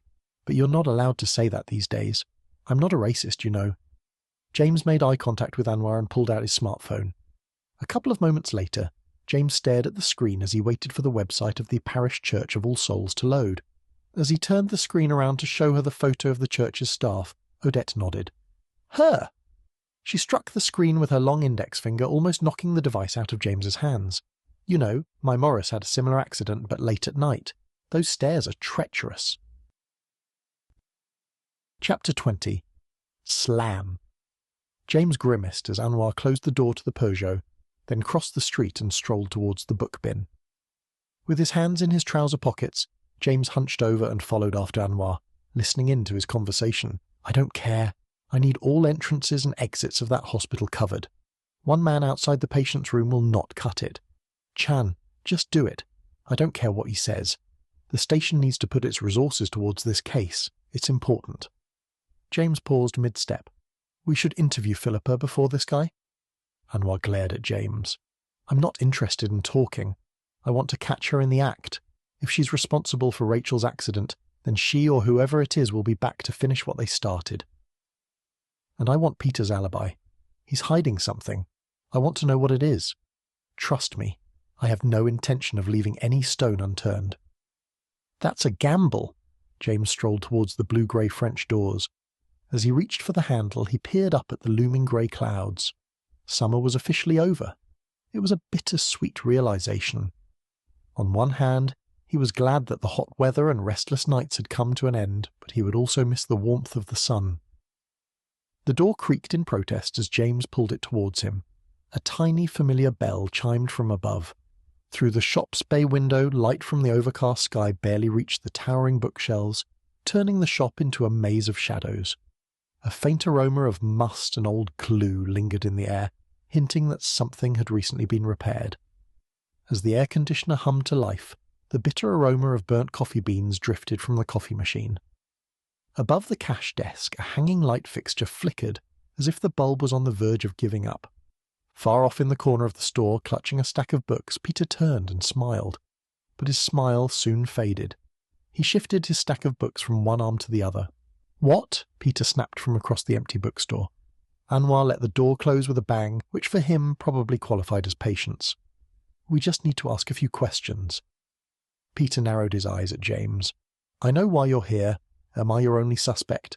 I'm pretty sure this is harassment. Anwar weaved in and out of the tables lined with books on the left-hand side of the room. He picked up Tom Clancy's Balance of Power, then glanced up with a smile. Let me guess. You have rights. Peter opened his mouth as he slammed the books down on the counter, then he closed it. James picked up the top book off the stack and opened the cover. I need your insights regarding Yvette's dating life. Peter crossed his arms. Thomas is the brat's father. There's no more to discuss. Apparently there is. James closed the book and returned it to the counter. Peter's lips curled into a sneer. James took a deep breath. Yvette was seeing someone 6 months before she was murdered and potentially had a visitor that night. It wasn't me. Let me finish. James's tone sharpened. Thomas let it slip that Odette was taunting him about a male visitor who was stopping by Yvette's flat. Did Yvette ever tell you she was seeing anyone? Did you see anything? I dated Yvette twice, and I was super keen to keep the dates going a little longer, if you know what I mean. But I was never let inside. I was always denied entrance. So it's not me they're talking about. She never spoke to me much after our last date. She avoided me at work, but she was close to Thomas. Peter's face flushed a shade of crimson. How did that make you feel? Peter gave a weary snort. What are you, a shrink? James bit his lip. Judging by the way you said she was close to Thomas, I'm going to conclude you were angry. It was 20 years ago. I gave him a hard time. I recognised Thomas from his first arrest. That man has a history of violence and was stalking a woman I cared about. And they were dating. Of course I was pissed. Did you ever threaten him? James reached into the inside pocket of his jacket and glanced at the recording timer on the screen. Yes, I followed Thomas home one evening and told him to stay away from Yvette. Peter's voice dropped. Not that it did her any good. James studied him for a beat. Has it ever occurred to you that Thomas might have been trying to get his life back together? Come off the grass. Peter slammed his fist on the counter. All the evidence points to Thomas killing Yvette. Justice was served. Case closed. You can't possibly think that he's innocent. When was the last time you dated Yvette? Anwar asked, still clutching the Tom Clancy novel. I don't know. It was 20 years ago. Peter leaned over the counter and narrowed his eyes at Anwar. Was it 6 months before she died? James asked as Peter glanced over at him. What? James inched towards the counter. Did you stop dating Yvette 6 months before she died? Peter shrugged. I guess. Maybe sooner. Honestly, I can't remember. Anwar walked to the cash desk and slammed the novel on the counter. He reached into his back pocket and pulled out his wallet as Peter tapped away at the keys on the till. James cleared his throat. And you're sure no one can confirm your whereabouts the night Albert was murdered? Peter hung his head and stepped away from the register. He wandered around the till, then across the room and towards the door. With a sigh, Peter reached out and turned the open sign around. Then he twisted the silver latch on the door and locked it. Silently he strolled to the cash register and continued to ring up the sale. As he scanned the barcode on the back of the book, Peter looked up at James. There's a reason I returned to Northampton, and I would like to avoid a similar situation happening in my hometown. After reaching under the cash desk, Peter pulled out a paper bag and slipped the novel inside. I was living in a small town near Wiltshire. While working at my last job, I started what I thought was a brief fling with the barrister along the high street. His name is Matteo Dubois. I was caught. And I couldn't escape the small-town chatter, stalking, harassment and hate mail. Everything I said and did was up for debate among the locals. It got to the point where I was anxious about everything that I said, and I shut myself away. There was no one I could trust. At some point everyone was talking about me. I couldn't handle the public scrutiny. It was isolating, so I moved back home. James pursed his lips, unsure whether to offer sympathy or keep digging. The night Albert was murdered, I was at home with Matteo. All we want to do is live our lives in peace. I don't want the details of my sexuality to get out. That's why I was vague about my alibi. James furrowed his brow. Peter drew in a slow breath, eyes fixed on the counter. I didn't realize that I was gay 20 years ago. I thought every guy had the occasional same-sex attraction. I dismissed it. Maybe I was in denial, desperate to fit into the mold. James gave Peter a weak smile. Look, I'm not a monster, so I won't include this in my story. You won't see it in the Tribune. Anwar cleared his throat. I will obviously have to check your alibi, but you'll be thrilled to know that case files are not open to the public. You can only get a copy if the investigation directly relates to you, so Joe down the street can't snoop in the files and discover your alibi. Peter exhaled. With a nod, James turned and strolled towards the front door of the book bin as Anwar stayed behind, and took down the details of Peter's alibi. Chapter 21. Heavy droplets fell from the dark grey sky as the windscreen wipers on PC David Chan's car struggled to keep up. Rain drummed against the Mini Cooper's roof, drowning out the traffic along the main road. The hospital's facade loomed ahead. It was pale and out of focus, like a badly taken photograph. He cast his eyes over to the broken black umbrella lying on the floor of the passenger side. To preserve the battery life of his car, he switched off the wipers, which came to an abrupt halt. So visibility had dropped to almost zero, not the ideal conditions for a stakeout. Since his umbrella was broken, he was trapped until the rain stopped. Anwar was going to kill him if he missed anything crucial. The air inside the car had grown stale and humid. Fog clung to the edges of the windows despite the fan whirring on full blast. In a few minutes, he would have to turn it off. The last thing he needed was not to be able to give chase if something actually happened. But hopefully the stakeout would be uneventful. He shifted in the driver's seat. Thankfully his short stature meant that he could push the seat all the way back, leaving more than enough room for his legs. If he were taller, like his sister's husband, his lower back would probably be protesting. It was the one thing that man would constantly moan about. Leaning over the steering wheel, he squinted as he stared at the entrance. Far off in the distance, a figure in a navy blue hooded raincoat dashed towards the safety of the Northampton General Hospital's critical care unit entrance. He inched forward. He couldn't see their face. With a sigh, he leaned back and stopped the recording on the tiny camera. He opened the silver laptop and replayed the last 5 minutes of footage. The last thing he needed was to call in another false alarm. 2 months ago, he had sent Anwar on a wild goose chase after believing he'd spotted a perp entering a victim's residence. Long story short, it turned out the victim's father, who he'd spoken to several times before, was dropping something off at his daughter's apartment. Anwar had fumed and threatened to put him on desk duty, but eventually calmed down. This time, he wasn't sure whether his superior officer would be so lenient. As he glanced at his phone, the words desk duty lingered in his mind. He had to say something, but couldn't figure out the right words without sounding like a paranoid eccentric, not fit for public service. The facts sounded ridiculous. An unknown individual entered the entrance to Rachel's wing in weather-appropriate attire. He needed to learn to relax. Chapter 22. Doubled over in the middle of the empty car park, James's lungs burned as he wheezed. Just ahead of him, Anwar dashed into the Northamptonshire police station. He waited for his heart to stop drumming against his ribs before he pushed on and made it through the heavy glass doors. By the time he'd smoothed his jacket and crossed the reception, he was too late. Anwar was already hovering over a slender ginger constable in the staff entrance. It was just his luck. Their conversation was already over. "Thanks, Nicholas." Anwar nodded, then shook his head. James waited, hoping they would forget he was within earshot and say more. But Anwar didn't say anything. Instead, he wandered through the door and down the hall in the direction of his office. "Thomas's alibi checks out," Anwar said over his shoulder. "Nicholas just went through an old case file from the time of Yvette's murder." Anwar exhaled. On the day she was murdered, an officer from the Northamptonshire police station in Kettering arrested Omar White for possession and distribution of dangerous and harmful drugs. A team of officers was on a stakeout and Thomas was on the surveillance footage around the time Yvette was murdered. Omar White, along with a series of other individuals, were arrested. Thanks to modern technology, we were able to identify Thomas Walsh as the unknown individual in that case.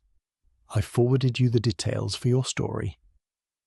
So, Thomas couldn't have murdered Yvette all those years ago, and he probably didn't murder Albert out of anger. Thomas needed him alive to clear his name, James said, as he hurried after the detective. Anwar let out a long breath as he unlocked his office door. Yes, he's also been ruled out as a suspect for Albert Harrington's murder. This morning, Chan finished collecting statements from Thomas's neighbours, one of whom complained about the noise from the apartment around 11:03 p.m. and said she could hear the television and Thomas chatting well past midnight. Then, close to midnight, she knocked on Thomas's door and said both he and Alan were home, as he had said.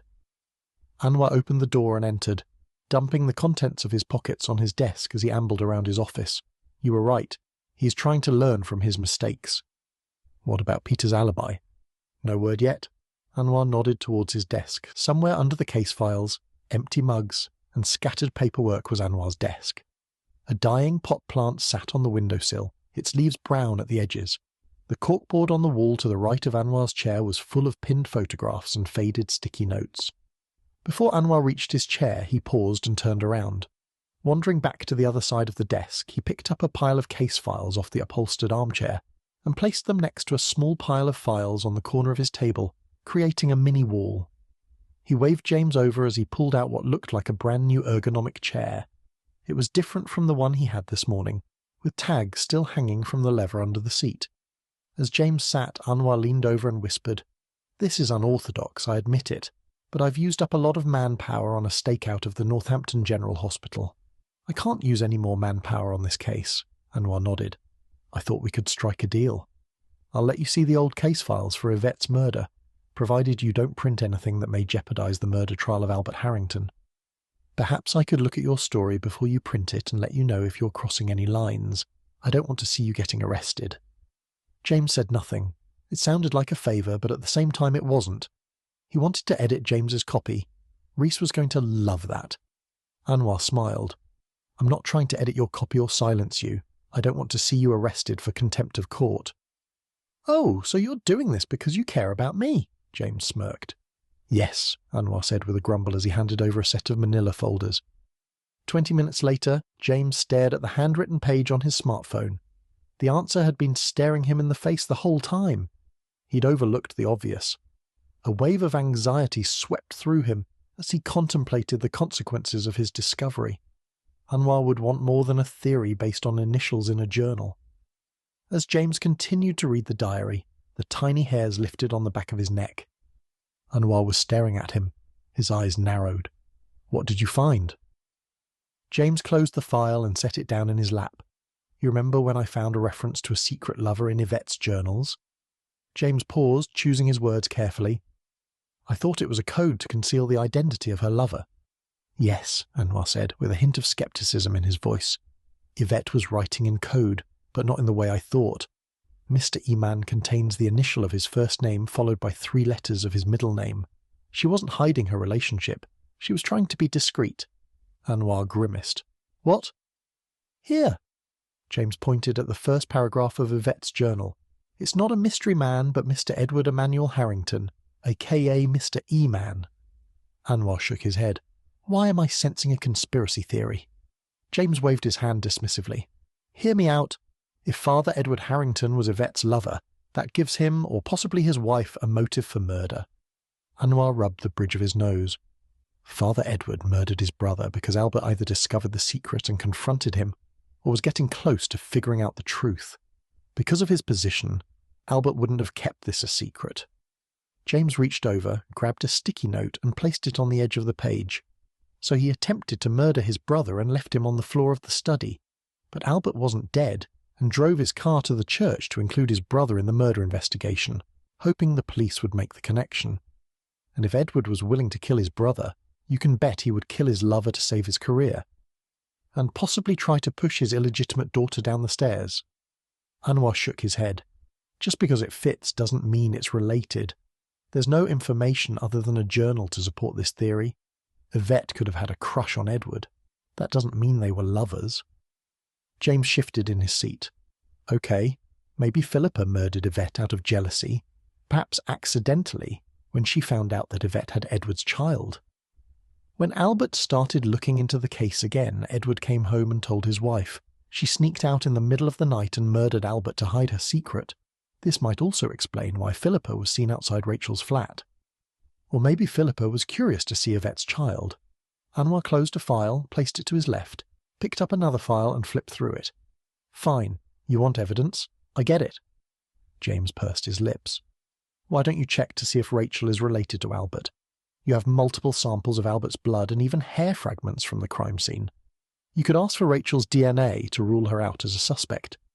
And while you're doing that, you can compare their samples. If Albert is her uncle, she'll be a partial match."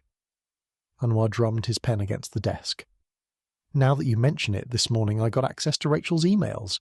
7 weeks ago she sent off a DNA ancestry kit and received a confirmation email. So is that the source of your theory? A young girl who's desperate to figure out her parentage?" "No, Rachel never told me about the ancestry kit or who she thought was her father. I can connect the dots for myself." James tapped the file. "Think about it. It's the only motive that makes sense for the murder of Albert Harrington and the attempted murder of Rachel Spencer. That's both directly related to Albert reopening the case and Yvette's murder 20 years ago." Anwar's eyes darted over to the black telephone sitting on the top right-hand corner of his desk. "I'll have to fill out a few forms, but it doesn't prove who killed Albert." "It's a motive." James gestured at the files spread across the desk. "You lack a suspect and a motive at the moment, and if this pans out, then you have 2 suspects." Anwar nodded. "I wonder if I can find someone to stake out All Souls in the rector's cottage." He picked up the telephone receiver and waved James away with his free hand. James left the office and wandered back through the station.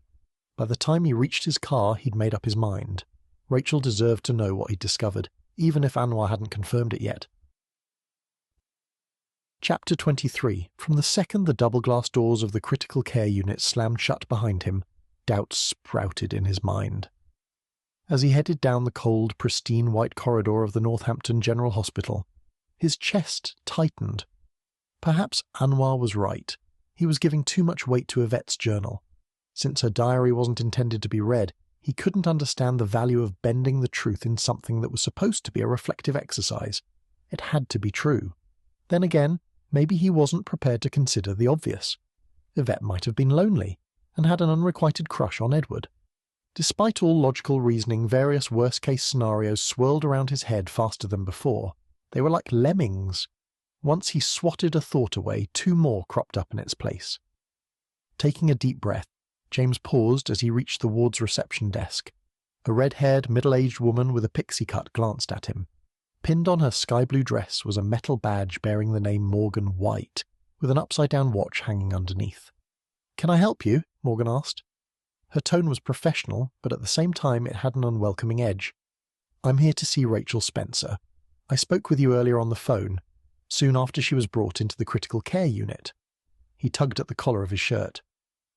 For a brief moment Morgan levelled her hazel eyes on him, then they softened as a look of recognition swept over her face. "Oh, that's your name. Sorry, I didn't understand you." She leaned over the counter. "It was that delightful French accent of yours." She picked up a few sheets of paper and shuffled them about, then stapled them with more force than necessary. "Unfortunately, we still haven't located her family. Our IT department managed to access her phone. She doesn't receive any texts or calls, other than from you and an Odette Lafontaine, who goes with her to a farmer's market every Sunday morning, according to the texts. And she has next to no friends on Friendspace."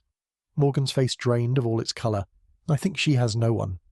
If it's all right, I thought I could sit with her until she wakes up or someone can be found." Morgan studied him for a moment, then nodded. "I suppose that's better than her being alone. But if the police stop by and don't like it, then you'll need to leave immediately." She pointed down the corridor, room C10, down the hall. The hum of fluorescent lights filled the silence between them. He lingered, uncertain whether to thank her or just leave. "Thanks," he whispered. As he stepped back from the desk, someone whispered behind him. "Father Edward Harrington visited the patient a while ago." James whirled around. A short woman in a dark blue shirt peered up at him. His stomach sank. "I haven't seen him leave, so maybe he's still reading to Rachel," the petite woman said with a shrug. James's mouth hung open as he glanced down the hall. "Oh, la vache. Father Edward is just visiting. Over the years, he has been quite devoted to a few members of his parish who spent time on the ward, including Maurice Lafontaine.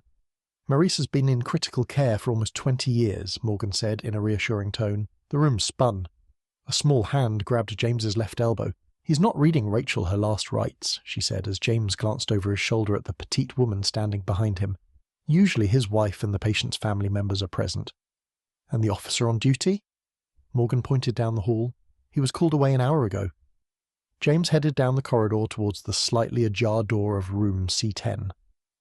Sweat dripped down his brow, dampening the collar of his crinkled blue button-up shirt as his heart raced. Sprinting towards Rachel's room would draw too much attention and announce his arrival. There was no time to call the police. He had to check on Rachel before it was too late. As he approached the door, James peered through the gap. Inside the room, Father Edward stood by Rachel's bedside, clutching the tips of her fingers. Relief swept over James as he nudged the door open. After stepping inside, James closed the door behind him and met the pale green eyes of Father Edward. In silence, the two men stared at each other. Maybe he had it wrong, and Father Edward was reading Rachel her last rites. Edward's hand jerked forward, revealing a syringe filled with a clear liquid. Mared, he was right. Taking a few steps back in rapid succession, James smacked the back of his head against the door. A dull pain shot through his skull. Edward wandered towards him, balancing the syringe between his fingers, just like James's grandmother used to do every flu season. "So good of you to join us, Mr. Lalonde." Father Edward gestured towards Rachel's sleeping body. A lump formed in James's throat as he stared at the syringe-wielding man strolling towards him. Pinned against the wall in fear, James inched along the length of the small hospital room. "Not feeling chatty today? No intrusive questions on your mind?" James stared at the clear liquid in the syringe. Edward hadn't used it on her. He followed James's gaze to the syringe.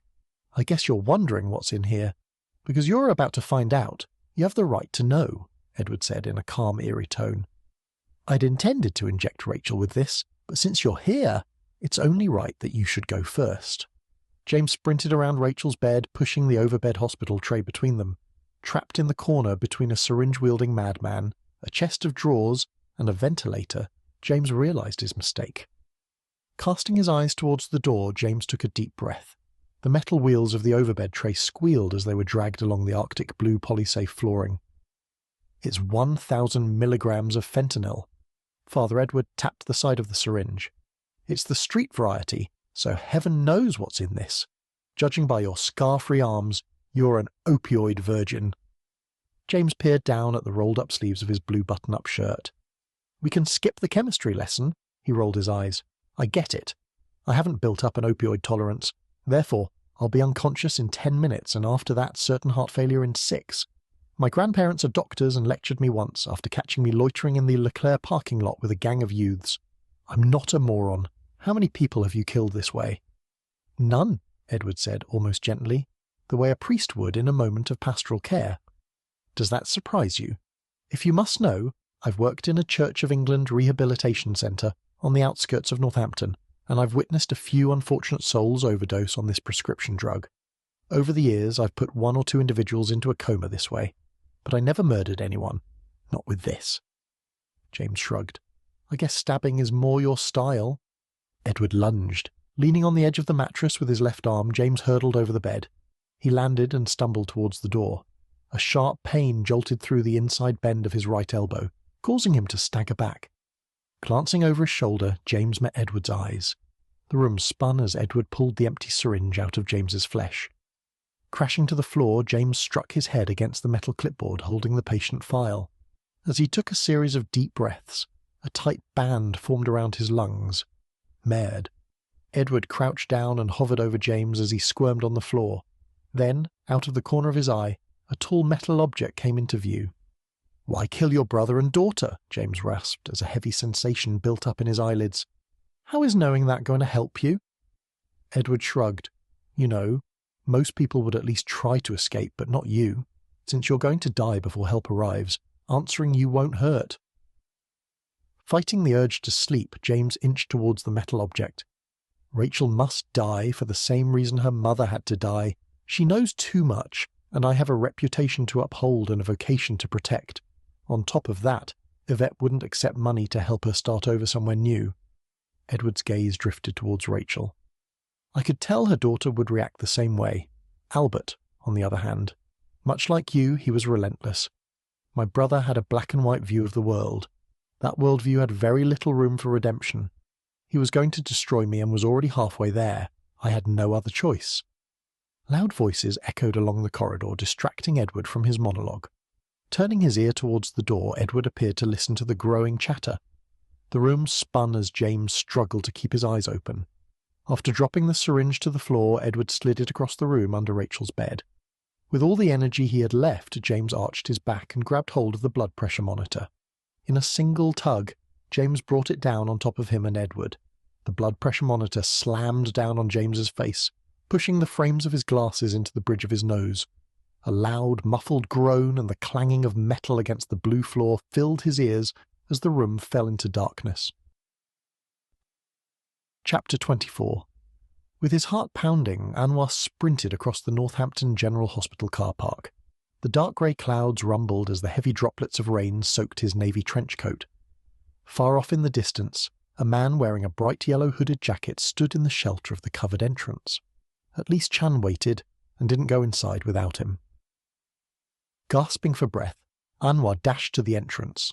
Thunder and lightning crackled as the rain continued to fall. As the detective reached the covered entry, Chan awkwardly waved.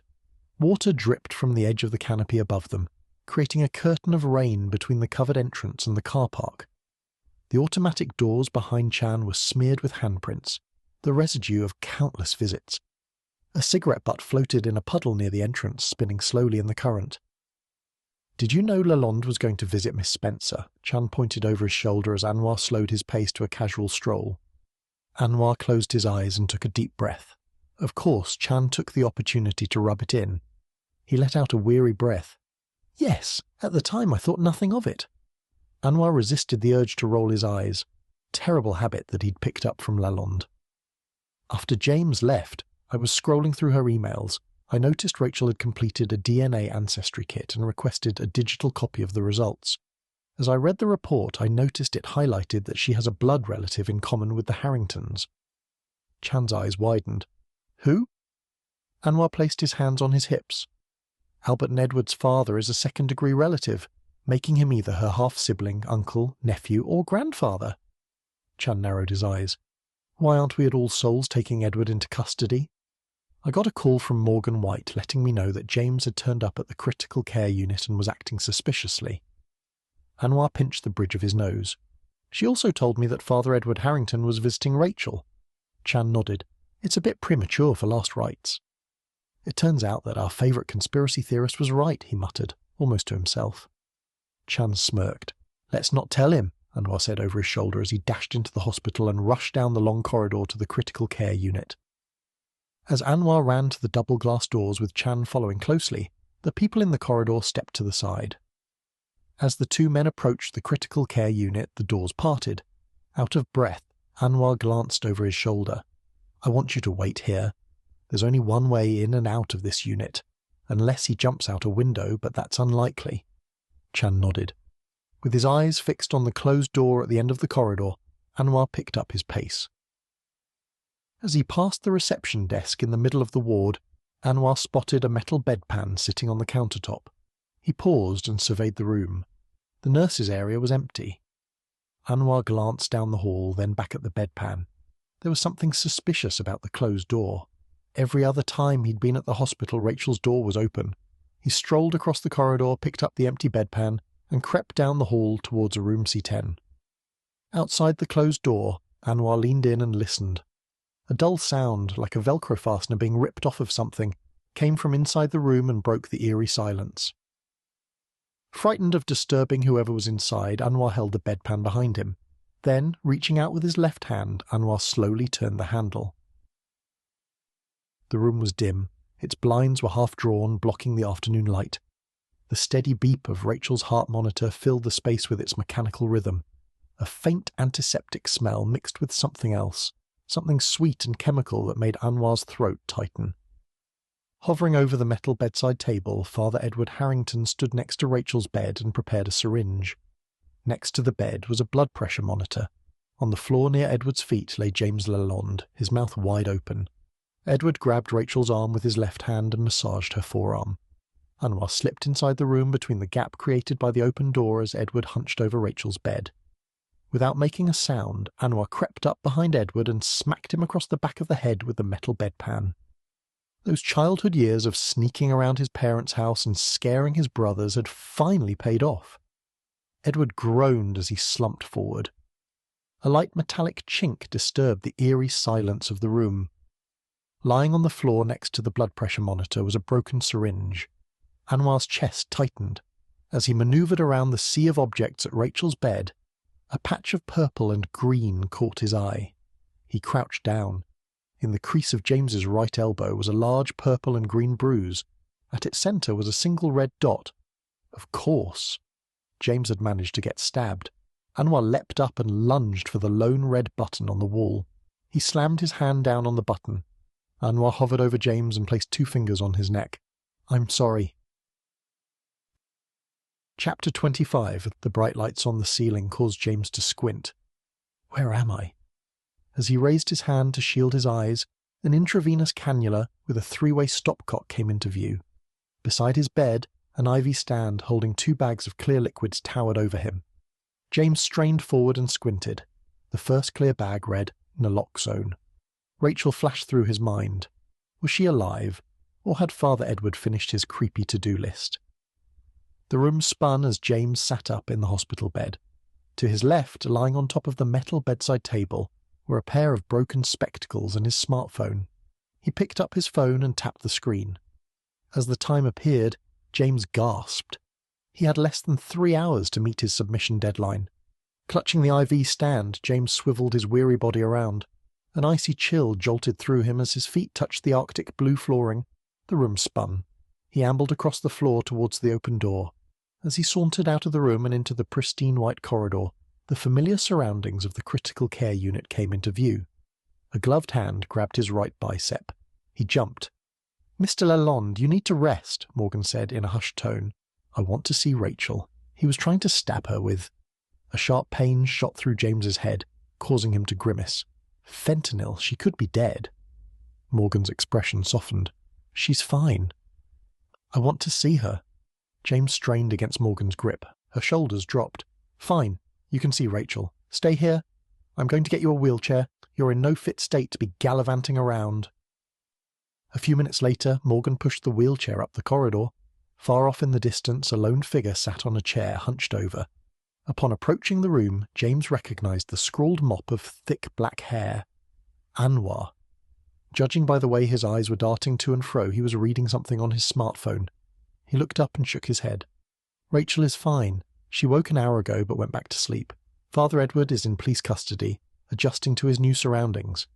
"And Philippa?" "Apparently she believed Thomas killed Yvette, then murdered Albert in rage when he reopened the case." Anwar let out a short, derisive huff. "After that, she lawyered up." James slumped back in the wheelchair. "Did she admit to knowing about Father Edward's affair with Yvette?" "She won't answer any more questions until she has a lawyer present." James furrowed his brow. "So, I've been thinking. Yesterday, when you were chatting with Edward in his office, I noticed in the fireplace a corner of a page with handwritten text. At first, I thought they were burning old documents. Now I'm wondering whether it was the files that Rachel gave to Albert." Anwar's mouth curved in that half-smile. "And here, I thought you took the files as a souvenir." James gave a weary nod as Morgan opened the door and wheeled him inside room C12. Rachel lay peacefully in the hospital bed, just as before. "We moved her. The police sectioned off Rachel's old room as a crime scene," Morgan said as she applied the brakes to his wheelchair, then stood beside him. "Like Detective Khan said, she woke up briefly while we were settling her into the new room, but she has said nothing, and it was only for a few seconds." James nodded. A tiny ping echoed down the hall. Morgan turned, then strolled out of the room and down the corridor. Reaching out, James clutched Rachel's hand, careful not to disturb the saline drip. "I'm glad you're okay," James said, his voice barely above a whisper. For the next few minutes, James sat in silence, listening to the wall clocks ticking, the beeping of the heart rate monitor, and the whooshing of the hospital doors at the end of the corridor. He had no idea what to say to her. Questions plagued him. Did she know Edward was her father and Albert was her uncle? Would she ever wake to discover the answers about her past that she desperately craved? After much deliberation, James reached down and fumbled with the wheel of his chair, searching for a brake lever. As his fingers brushed along a small metal bar, Rachel's eyelids fluttered. He paused. Her eyelids fluttered once more. James released his grip on the brake. Her eyes opened. James furrowed his brow. Unsure of what to say, he sat beside her, holding her hand, resisting the urge to ask her questions. It seemed cruel to inquire only moments after she woke up, but he had to. He needed to check that there wasn't another party involved. She smiled at him. "Do you remember who did this to you?" A pair of footsteps caused James to jump. Anwar stood in the doorframe. Tears filled Rachel's eyes. "After you left, I went downstairs and found my ancestry results in my mailbox. It had all of my online login details as well. I never expected it to have any answers, but it did. I'm related to the Harringtons, and that's when I realized he murdered my mother to keep his secret quiet." Rachel sobbed. "As I was leaving to go to the off-license around 2 p.m., Philippa showed up. I challenged her about my results, and she tried to scare me into keeping quiet about the details of my true parentage. She said if it came out, the results would be disastrous for everybody." "Wait," James paused. "Odette told us she stopped by at 7:30 in the morning." "No, it was definitely 2 p.m. Rachel blushed as she sniffled. She paused as if she were in deep thought. "Oh, that was weeks ago. It was the day after I turned up at the church asking about my mother. I received my mother's diary 2 months ago, just after I moved into her old flat. Occasionally, Odette does get dates mixed up, but it doesn't happen often." James leaned back in his wheelchair. "So, yesterday at 2 in the afternoon, was that when Philippa pushed you down the stairs?" "Half an hour later, around 2:30 p.m, I left for work. When I reached the cement staircase, I was pushed from behind. As I fell, that's when I saw him. He was in his traditional priestly robes. He was supposed to be my father, and he tried to kill me." Tears streamed down Rachel's cheeks faster than before. James bit his lip and squeezed her hand. Perhaps it would be better if she didn't know the truth. Thanks to the investigation, she would probably spend the rest of her life in therapy. Chapter 26. At 22 minutes past 3, the rector's cottage had fallen into an eerie quiet, broken only by the crackle of crime scene suits. Sunlight spilled through the window of Father Edward's study, catching on the motes of dust disturbed by the forensic team. The faint scent of old paper and smoke clung to the air, as if the house itself were keeping secrets. Bang! Chan slammed the door on the filing cabinet in Father Edward's study. It had been 90 minutes since he first arrived at the rector's cottage, and he hadn't found any evidence to prove that Father Edward had known about Rachel's parentage, or found the Scotch bottle and glass that were missing from Albert Harrington's house. Despite having caught Edward in the act of attempting to silence his next victim, Chan thought it would be nice to find a few pieces of irrefutable evidence, the kind that would impress his superior officer, Anwar, but not today. With a sigh, Chan opened the second drawer in the filing cabinet and continued his search. All he found was more church records of past and present parishioners, with nothing slipped in between or hidden behind the files. Closing the second drawer, he opened the third. It was empty. He gave it a second glance. Then he saw it. A small ring of moisture on the bottom of the timber laminate cabinet.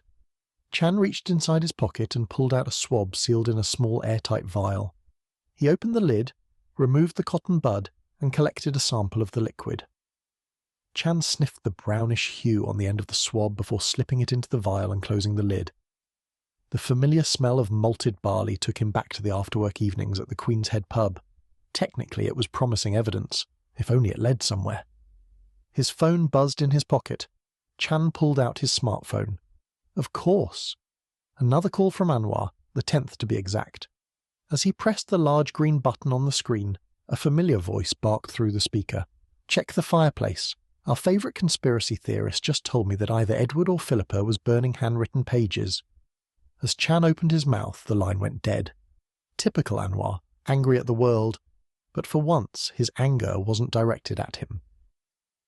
Chan stepped out of the office and handed the vial to Gordon, a forensics team member who was bagging a glass tumbler bearing a few millimetres of a similar brownish liquid. It looked like one of those expensive cups that came with a bottle. Where was that? Underneath a cabinet of glassware near the kitchen table. Gordon shrugged. Chan narrowed his eyes. Edward must have dumped it in a hurry and never got the chance to hide it. Perhaps his wife didn't know he killed Albert after all. Gordon tilted his head. I guess.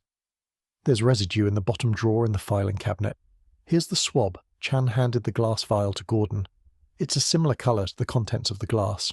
I'm guessing if he kept hold of the glass, then the bottle of scotch is probably here somewhere too. I'll go check in the living room. We've already done it, Gordon yelled. Chan shook his head and stepped around the equipment lying in the hall, then walked through the open doorway into the living room. The pastel yellow ottoman was pushed over to the side near the large bay window. Next to it was the front grille to the fireplace. He sauntered over to the fireplace and crouched. A sharp pain shot through his knee. An old football injury from a time when he was more interesting had come back to haunt him. The fireplace was empty. Chan grimaced. This discovery wasn't going to make Anwar's day. It was just Chan's luck that he had to be the one to break the bad news. As Chan stood, a pile of ashes in the back corner of the hearth came into view. Crouching, Chan pulled out another swab and poked at the cinders. Towards the bottom of the ashes was a small, thick, burned page. It bore the numbers 1990. His eyes widened. Gotcha.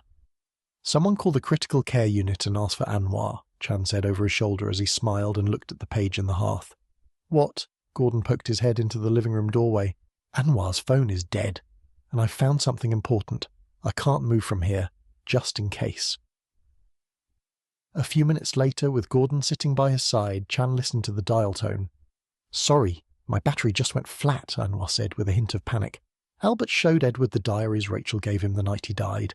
That's what prompted Edward to kill him. How do you know that? Well, I'm 99% sure that I'm staring at the burned corner of a photocopied page from that journal. It's her handwriting, I'm sure. I was reading it last night. Albert must have seen the mystery man reference and immediately came to the same conclusion as James. Instead of going to the police, he confronted his brother. The line went silent for a moment. Through the large bay window, Chan watched another patrol car pull up outside the rector's cottage. A few moments later, a uniformed officer got out of the car and strolled across the paved front lawn towards the house. Come on, Anwar. I don't mean to speak ill of the dead, but he was incredibly arrogant. This was the type of reckless thing he would do. I've seen the court documents from 1990. He riled Thomas up in court just to incriminate him further. Chan stood as the sharp pain in his knee intensified. And you're sure? I'm sending it off for analysis, so brace yourself for an I told you so. The line went silent for a second time. Chan grimaced. Good work, Chan, Anwar said a few moments later. Chan smiled as he hung up the phone. He picked up a pair of tweezers, grabbed the journal's small cindered piece, and carefully placed it into the evidence bag. He had finally done something right without Anwar's supervision. Epilogue. Reluctantly, Morgan and the doctors at the critical care unit allowed James to leave after getting the all-clear from a cardiologist half an hour before, but they still begged him to stay. The taxi came to a stop outside the Tribune's building. James paid his fare, then got out. As James put on his grey suit jacket, the cuff of his left arm got caught around his hospital identification bracelet. Within the inside pocket of his suit jacket, his discharge papers crinkled. The smell of stale smoke from a passerby curled through the air, and for a moment his jaw tightened. He crossed the pavement towards the foyer's glass double doors. Before his appointment with the cardiologist, James had chosen not to look at the Northampton Tribune's early morning edition. He had submitted his story 90 minutes past his 6 o'clock deadline the evening before. At the time, it seemed like the best choice. But now he was anxious because he suspected the story was buried somewhere in the back, or he'd probably missed the deadline. With a deep breath to calm his racing heart, he pressed the button to call the lift and waited. A moment later, the lift whirred to life, and a piercing ding echoed through the foyer and straight through his head.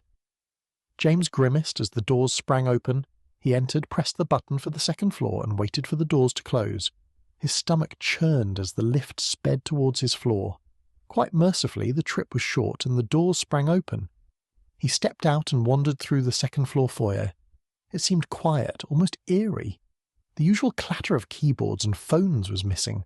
Only the low hum of fluorescent lights and the grinding of a coffee machine in the distance were present. Pocketing his phone, James headed towards the semi-transparent door bearing the logo of the Northampton Tribune. He swung it open and stepped inside the newsroom. James paused. Rows of cubicles stretched out like an abandoned maze, their desks strewn with half-empty coffee cups, curling newspapers, sticky notes the colour of nicotine, and the occasional abandoned pastry. Hanging round the newsroom on a string over the cubicles and suspended from the tiled ceiling was his story, on the front page. Today's banner headline bore the words, "Killer Priest Strikes Again." The room spun as James stumbled forward and grabbed hold of the first fabric-covered cubicle wall. Perhaps he should have taken the day off, like the doctor had advised, but it was too late for that. Surprise! The entire second-floor staff jumped up from behind their cubicle walls and blew into party whistles as Rhys Kelly popped the cork on a champagne bottle far off in the distance. He was finally a journalist and no longer a dog's body. James smiled as Will approached him with his arms stretched out wide. Will hugged James. "You've got your first story on the front page, and I heard you tried opioids for the first time." Will smirked as he placed a party hat on James's head. "All in the name of journalism, of course." James shook his head. The newsroom had transformed into something unrecognizable. Champagne flowing, colleagues clapping him on the back, voices rising in celebration. It was surreal, as though he'd stepped into someone else's life. As James worked his way through the sea of smiling faces, his phone buzzed. A message had come through on his work email. He pulled out his phone. It was from Rachel. The screen read, "I just saw your headline. Congratulations on your front-page story. Thanks for helping me." Thank you for listening to The Reporter at the Gate, a Rookie Reporter Amateur Sleuth Mystery Book 1, written by A.D. Hay, read to you by Christopher, an AI synthetic male voice. Copyright 2026. All rights reserved.